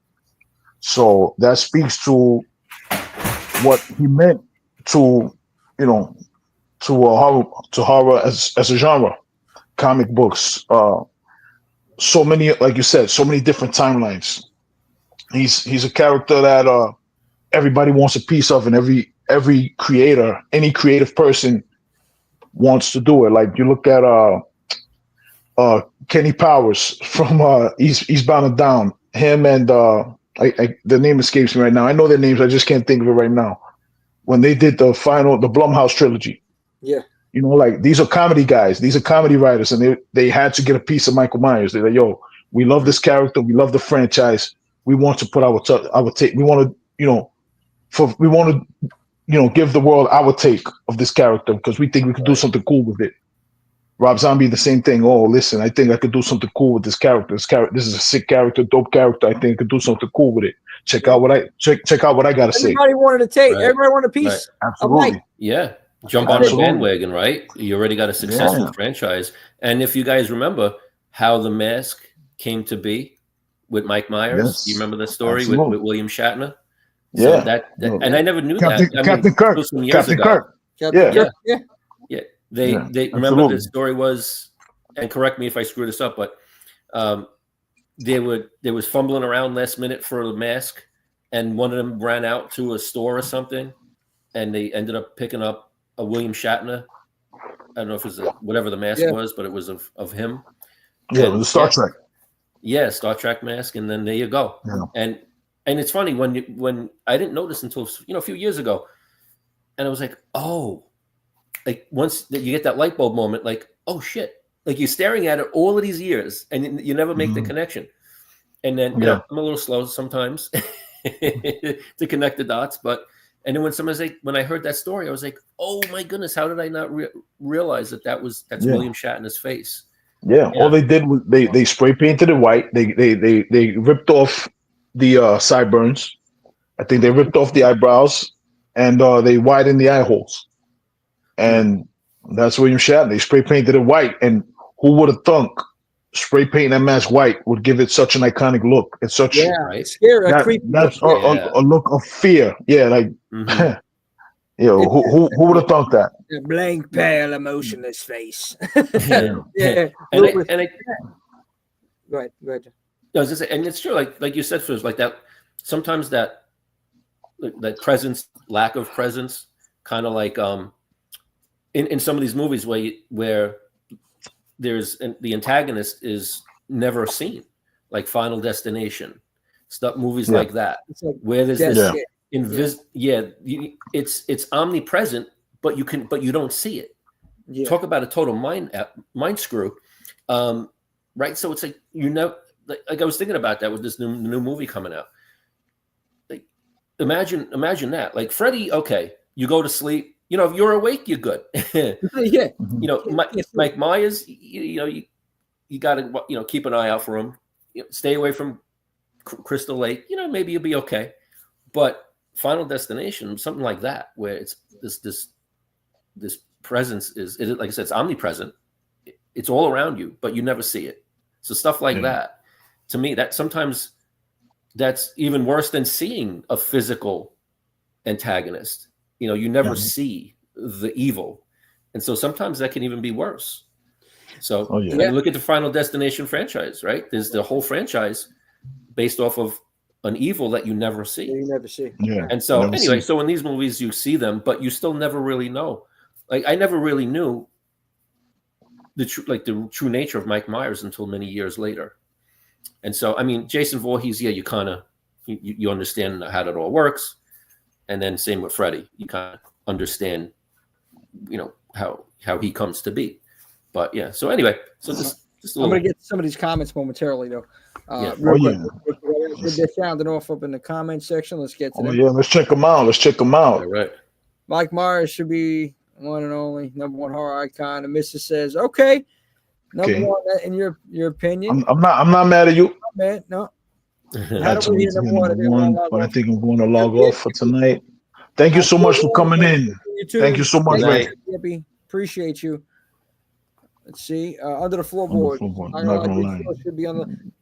Yeah, I feel like some of the themes shut up high so quickly as the genre defining film. People who don't watch horror know what Saw is. Yeah, you're right. And they're grossed out by. You know what? That is very true. And Jigsaw, you know what? He was one, surprisingly, on my list. But nobody else. I think it was one other person that picked Jigsaw. That was it.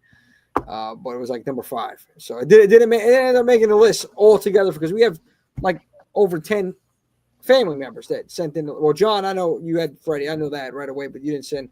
Everybody else sent the list in. But we're good. We got I definitely agree with Under the Floorboards on that. Jigsaw is one of those icons as well. Okay. No, you listen. You got to sound off. You got to sound off, Killer B. Now you got to talk. Hold on one second. We got to pick up on this. Killer Reactions got to talk about hot takes here. Yeah. I have to figure out how to word it. Oh boy, listen. Straight up, there's no word in it. It's straight up. That's it. Let's see. Halloween had such an impact in '78 because of all the serial killers Michael felt. Yeah, very real. That's true. Mm-hmm. Sure. And listen, Michael, throughout the series, he would kill his victims and then he would pose their bodies just like the serial killers back in those days. He would pose the bodies in different, different ways, right. put them in different places, just like a serial killer, like the serial killers back then. He really was doing that. Great point. Oh man, is it wrong? I find Myers iconic but overrated. No, that's not. No, not at all. You're not wrong. That's how you feel, bro. It's all opinion, and that's what we're talking about. You want to hear it, yeah. And but the thing is also real quick on that, he is iconic, but I can kind of feel what people saying. He may be a little overrated, like the way everyone's praising Myers, like he's. Greatest killer out there. I see it a lot. I hear it a lot. I mean, obviously over here he's number one. Taking the numbers, and we stated our opinions on that. Why? But I definitely see your point. Mm-hmm. It's not. Yeah, I mean, you wouldn't call it an action movie, but he cemented his place in history. I think Halloween is a perfect piece of cinema without being a perfect horror film. Though I love it. Under the Floorboards, yeah. Well, yeah, 100%. Yeah. Tony Great points. David Gordon Green. Yes, that's the David Gordon Green. Thank you, Tony. Thank you. Yeah. Thank you. We got a couple. I love Halloween, horror film queen, but I hate H2O. See, I love the H2O. Yeah, H2O was for what it was. Hey, listen. That's another one. I saw that at the theaters, and the theater was.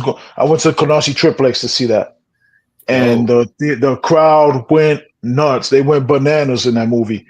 They had me thinking that was the best movie that ever came out. Then, we had the hot box back then, the pay-per-view box. When it came on pay-per-view, I watched it. I said, "Oh, this shit was kind of mid," but I saw it in the theaters. I swore that was the best movie that ever came out. You mean the free preview? Yeah, the free preview. That's right. The free preview box, right?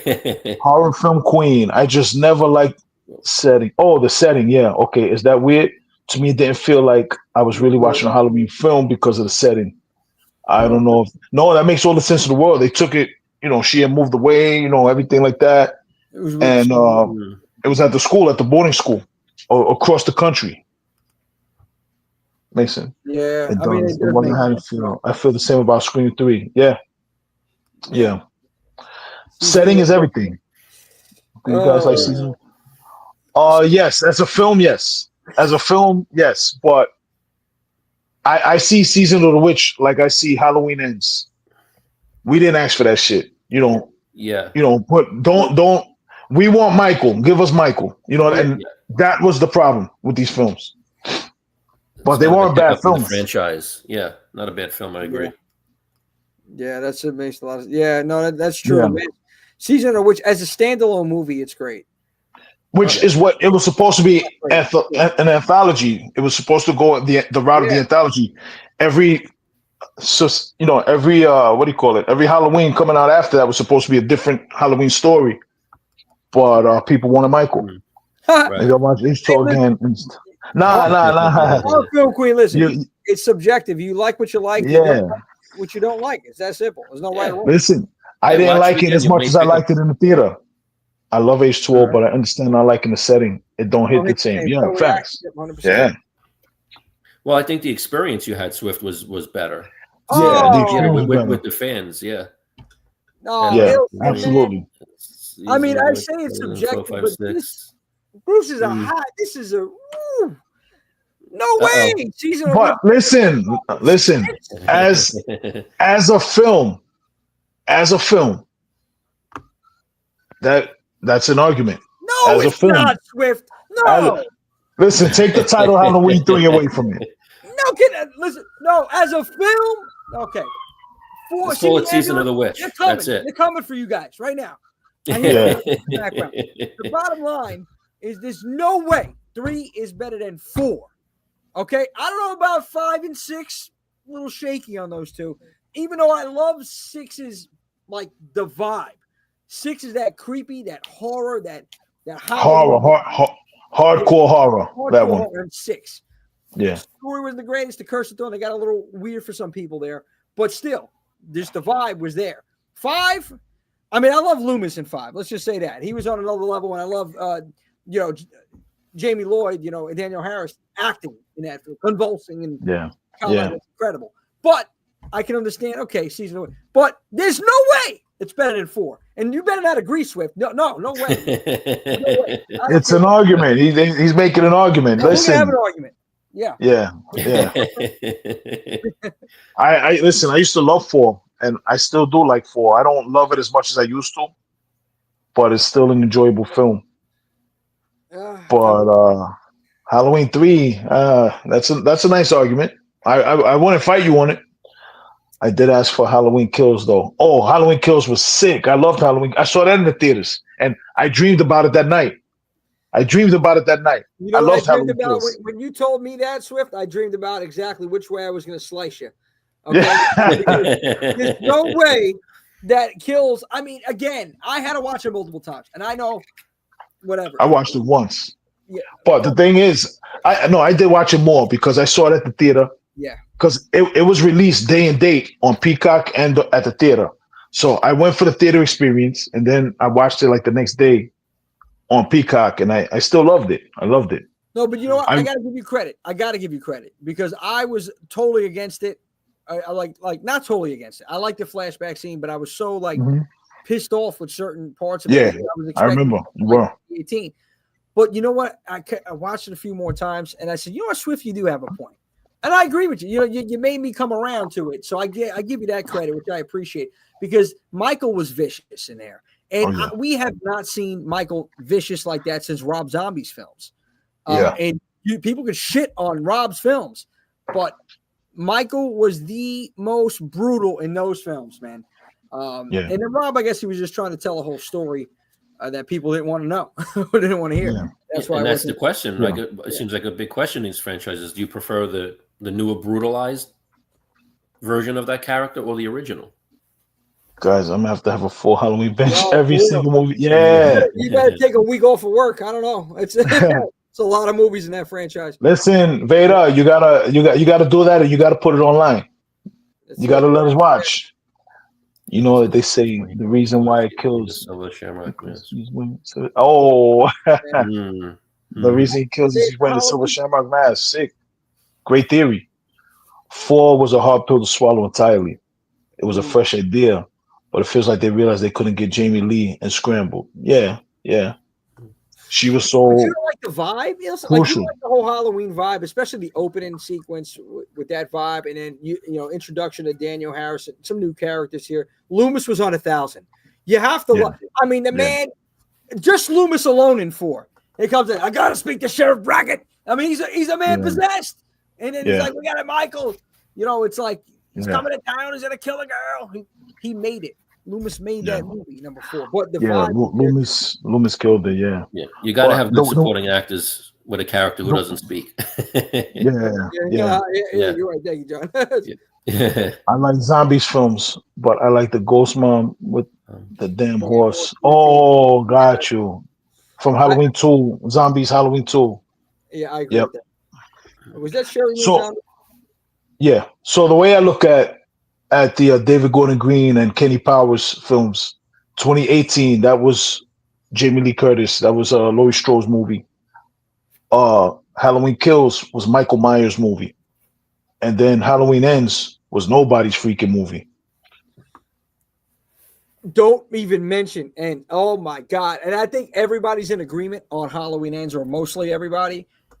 It was dumpster fire, man. It was, I mean, dude, how the fuck? Okay, this gets me mad. This gets me irritated, guys. And I don't like cursing a lot. I really want to keep it as PG as possible. Yeah, I'm trying to do the same. Yeah, you bought the 4-letter words out. Why? Why are you like fine? You got this guy. He's coming in here, and all of a sudden, it looks like you're going to turn him into the new Michael Myers. And then there's a love story. And then he's beating the hell out of Michael. And Michael's under the bridge. This dude was just getting herbed by the high school kids. Cool. The high school kids was herbing this dude, Corey, bro. And now he's beating down Myers. Herbing him. Now, he beat up Michael, jacked his mask, give me that shit, and put the mask on and dipped and left Michael laying. Come on, man. What are we doing here? What are we doing here? Like, what is he? He thought he was a gangbanger. Stop the cap. He just got stopped out by a bunch of little high school, elementary kids. Yeah, they heard him. Like he's part of the fucking, like he's a Crip. He's out here. Yo, what's up, Mike? Bang, bang, bang. They initiated him. Initiated him. Yeah, bro. This dude was just getting herbed by the punks from the high school, bro. They were herbing him. But you know what the thing is? It's not even only that. The fact that they have this whole love story. And, you know, Andy, I forgot her name in the damn movie, but I know her real name. Jamie Lee's granddaughter. She's over there. She's on board. It's like this whole love affair going on, completely getting off the whole thing of Michael. And you think this guy's going to be Michael. Then Michael ends up killing him. And then there's a showdown with him and Jamie, which wasn't that bad. But, like, dude, what are you doing? This is the plan. We're going to take Michael. We're going to transport him into this incinerator. We're going to just throw him in there. He's going to turn him into like, what? Who came up with this plan to just kill Michael the way they killed him? And the whole movie was weird. The whole movie. But let me tell you where they really dropped the ball.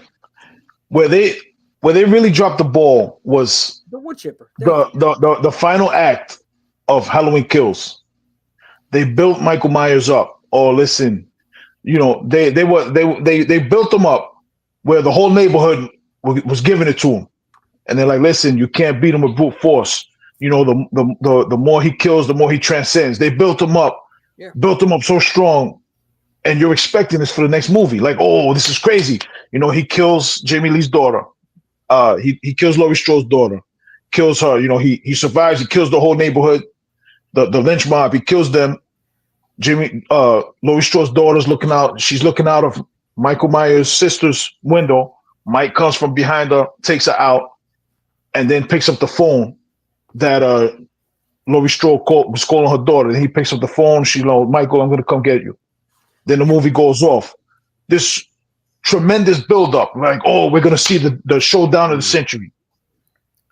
And then nothing. Then it's crazy. Like, they couldn't drop the ball harder than what they did. That's a really good point. because that was the buildup. It was going to be Tyson Holyfield again. You know, like exactly, you expected, right? Yeah. But like, yes, we're getting it. We're getting it. Yeah. And We didn't get it. We got. Yeah, we got got. We got Yeah. We got. Mierda. We got KO'd. Yeah, mierda. Yeah. That's what we got because a steaming pile of crap. That's what A they whole did. year we waited for this. A whole year we waited for this. A whole year is right. I mean, look, that's again to your point, Swip. I gotta say, Johnny, did you see Ends, by the way, Johnny? Halloween Ends.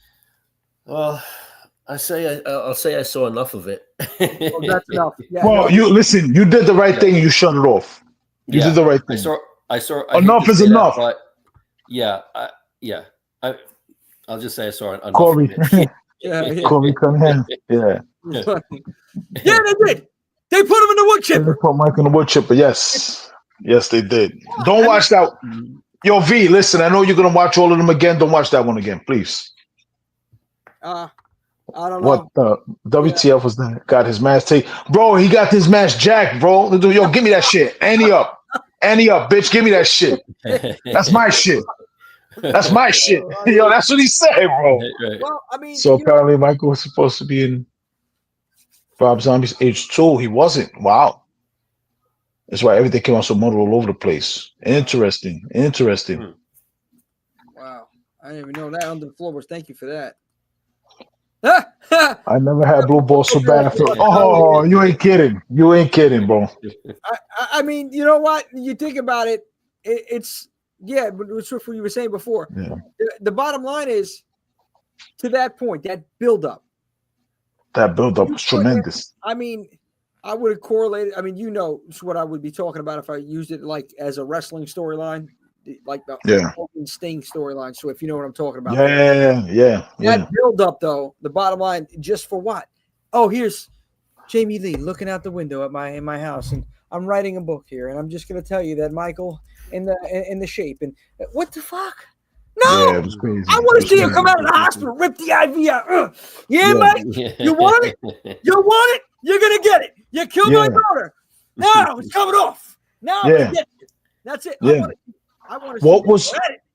What was the point of Michael going on that rampage, of us seeing the savagery in Halloween Kills? What was the point of that? No point. For him to get punked out by the local herb in the neighborhood. Come on, bro. What are we doing? Yeah. I couldn't believe it. I was very disappointed. See, I had to calm down right now. I'm getting worked up. Yeah, very bad symmetry. How, like you said, he takes on the whole neighborhood. The whole neighborhood can't defeat him. And then the comes along and has his number. Yeah, jacked his mask from him. How do you jack his mask? Come on, bro. You whip his ass and then you jack his mask. Give me that shit. Fuck out of here. Come on, bro. It's like you took his lunch money. That's my shit. Give me that. You got. I don't want to say, but the bottom line is, the only good thing of this film, I think, was just seeing Jamie Lee in the film and her acting. That was it. That was it. There was nothing else. I didn't even like that, because after everything she's been through, now she just doesn't care about nothing. That wouldn't happen in real life, especially if the shape disappeared and nobody knows when he's gonna pop back up like he did already. You know, like it just doesn't. Why don't you pick it up from where the kills left off? Because that's what they did in 2018. It was the same night. They picked it up from that. That's where it kills. Why are you fast forwarding? It should have been the first shot. Should have been him in the house, and then seeing how he got away out of there, and then going to the hospital, seeing Jamie Lee get out of the hospital. This is what I want to see. You got to put an end to this man tonight. Evil dies tonight. That's it. Yes. And it will bring it all full circle and make it all make sense. You know, we heard this evil dies tonight so much to the point where we wanted to throw up. But now it makes sense. Evil dies tonight. I'm going to get this guy. Yeah, now it makes sense. That's right. You know, he was on the film ended with him on the other line of the cell phone, of her daughter's cell phone. Now all of a sudden you're telling your daughter to flash your granddaughter to flash her boobs, all this dumb stuff. Oh, you got to not care about life. Come on, man. It's unrealistic, man. It's unrealistic. This dude, you got scars on your body from this guy. What are you talking about? Absolutely. Damn, I'm over here yelling. I'm sorry, guys. No, you. Passionate. Don't apologize. I yell way too much here. It was just, they dropped a freaking ball. They dropped a tennis ball and it dropped like a freaking bowling ball, bro. There was the biggest bait and switch in horror film history. Yeah, and especially after all the decades, right? Especially after all the decades of the build-up, right? Finally, they were trying to be final cute. showdown. Yeah.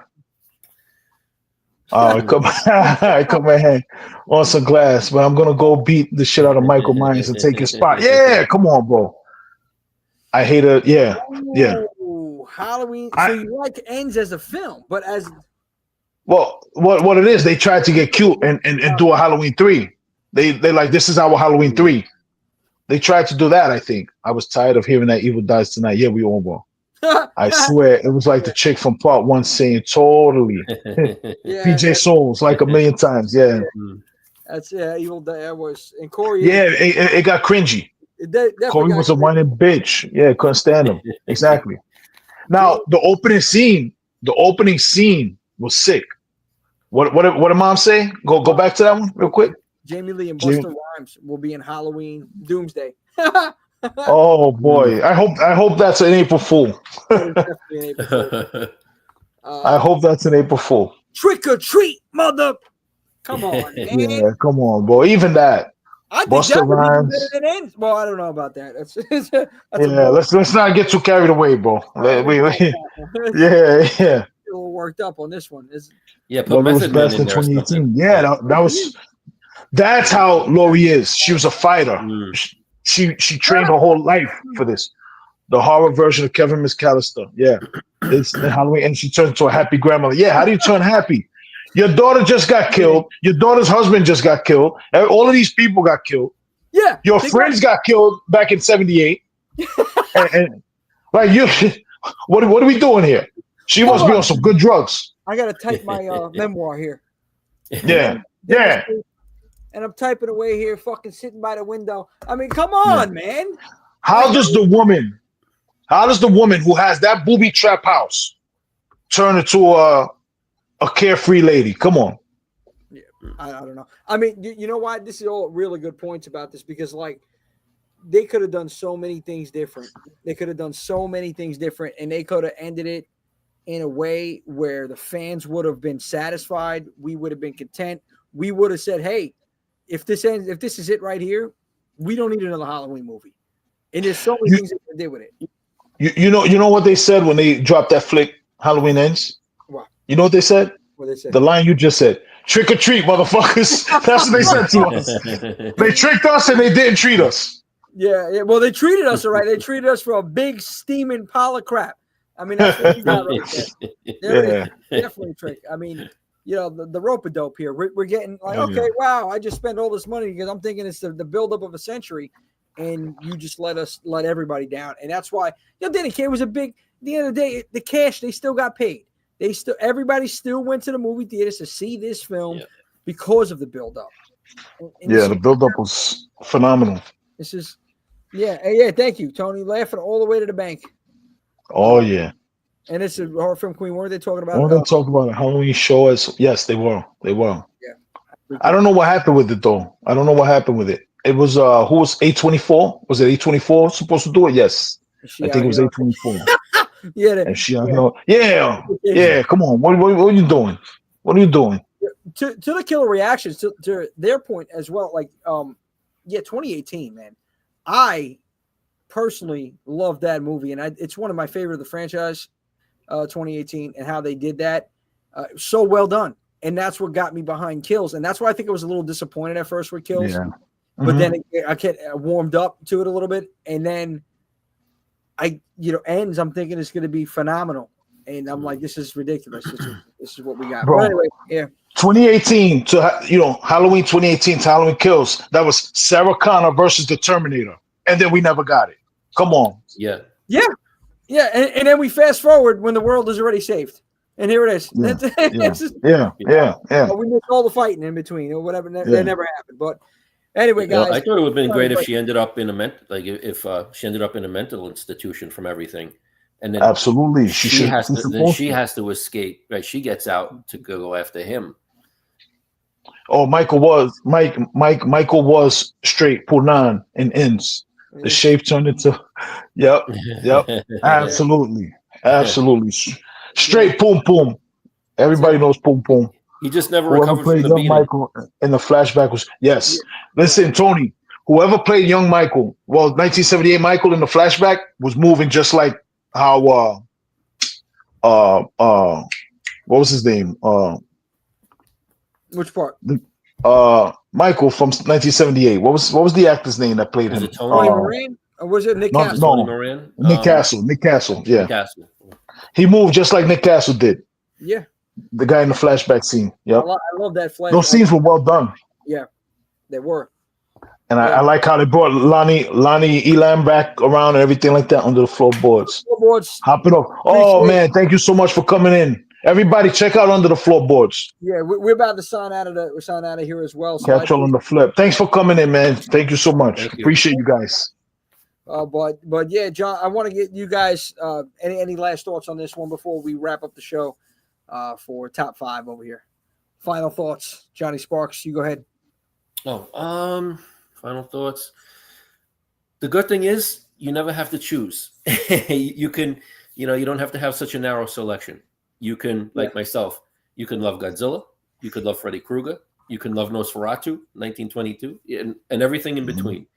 So that's the great thing. And we all have our preferences, and we can all point out and discuss those preferences and hopefully win some people over from movies we may not like so much and to movies we prefer or franchises we like better than the other.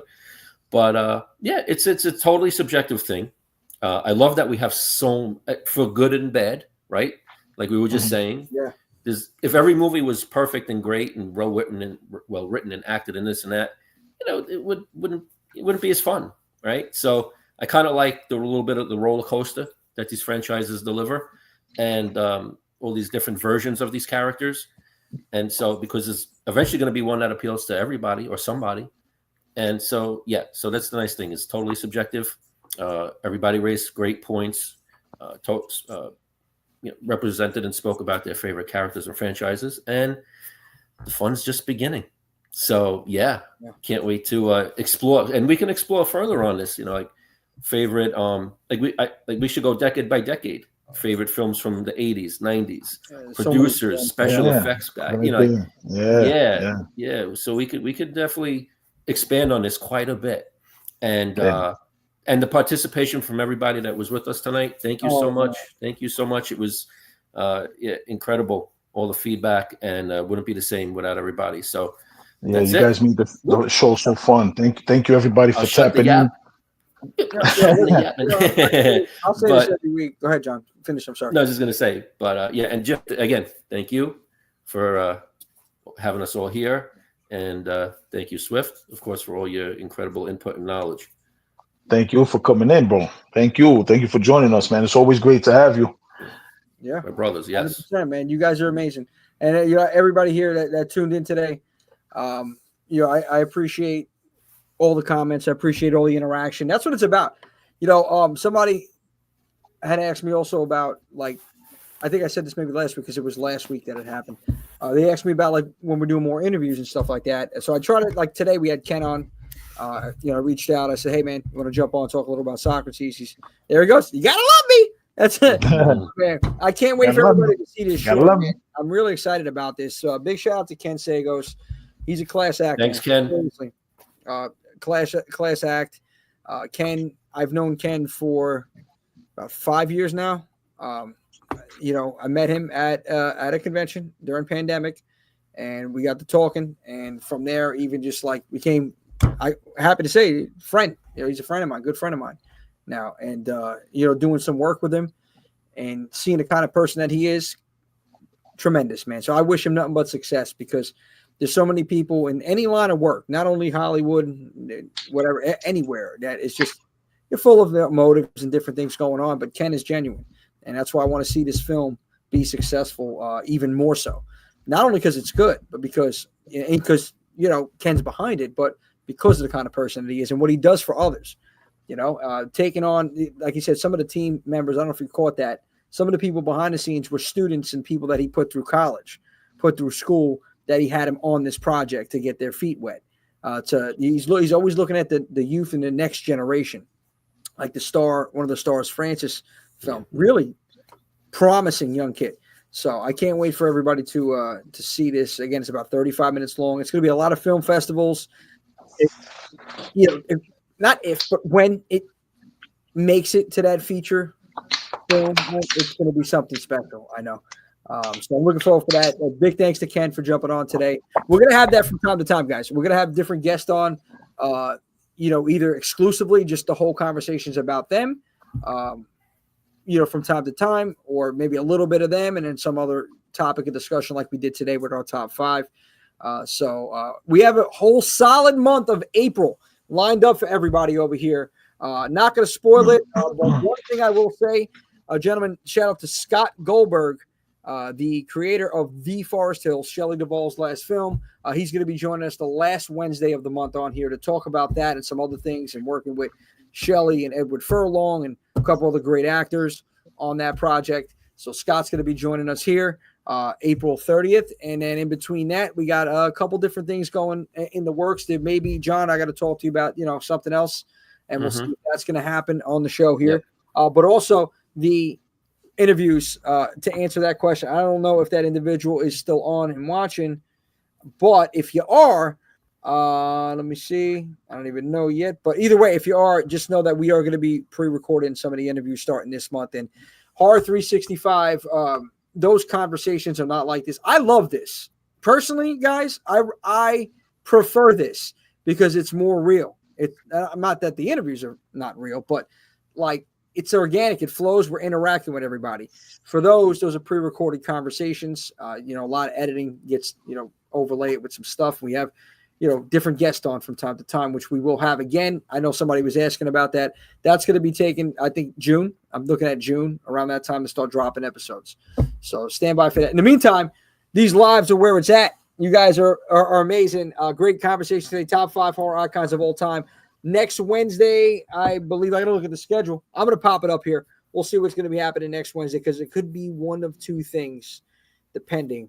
I'll talk to you, Johnny Boy, all fair. But appreciate everybody that tuned in here. Swift, the man himself, Swifty Cent, a.k.a. the anesthesiologist. Always a pleasure, my man. Tuning in. You're welcome. Pleasure's all mine. You bring, man, the excitement. You bring the pain in the rain. No, man. Absolutely. Awesome. Only way to do it. I want to thank everybody. Thank everybody who watched tonight. Thank you, everybody who tapped in. You definitely led us to having a lot of fun. It was a lot of fun interacting with everybody, seeing everybody's picks and hearing everybody's perspectives, man. I love it. Big out to Under the Floorboards for coming in and sounding off. Big up to LTV 4K for sounding off. Big up to Killer B at the Killer Point of View Network. Thank you, all of you guys. Vader, thank you so much. Horror Film Queen, thank you, everybody. We love you guys. Yeah. Come on, Tony's the man that makes it happen every week. Tony, thanks for coming in here. Ma, thanks for coming in. Chicky, everybody, thank you. CC, thank you so much. Everybody, much love. Thanks for allowing us to have a great night tonight, man. It was a blast. Thank you all. And again, I want to apologize for my little tirade I had earlier about Halloween ends, but forgive me. Yeah, forgive me for that. No, it was warranted. I try to stay cool as a fan. You know what I mean? I try to stay cool as a fan, but I lost it a little bit. Apologize for that. It's right. But there's always that one something or other that ignites us. It's okay, Swift. Oh yeah. It's passion, bro. It's passion. And John, totally understandable. John, I don't think I can pay John to get excited though. John's so cool, calmly. I want a little bit of what you're smoking, buddy, because I need to calm down. Swift and I, we're over here ready to pop an artery, and we have an aneurysm over here with some of the stuff. John's like, well, guys, I just tell you, I'm the Xanax in the group. Yeah. Bro, he said all he did was shut the movie off. He said, "Yeah, I didn't even finish watching it. He just shut it off." That's all he did. And his blood pressure is nice and steady. Well, full transparency, I fell asleep and I never went back to. I just wasn't worth going back to finish watching. Secret weapon, smart man. Yeah. That's it. Yeah, that's it, man. You guys are great. Ilson, of course, my man. Appreciate you all. But yeah, guys, we're signing out of here. Thank you for tuning in this Wednesday. Thanks, everybody. Much love to everybody. Love you. Yes, sir. Much love. See you next Wednesday. Thank you for tuning in. And thank you for celebrating horror. 365. That's the logo, baby. I think it's this way. 365. That's it. I got to get that shirt going, man. 365. We're going to see you guys next Wednesday. Woo.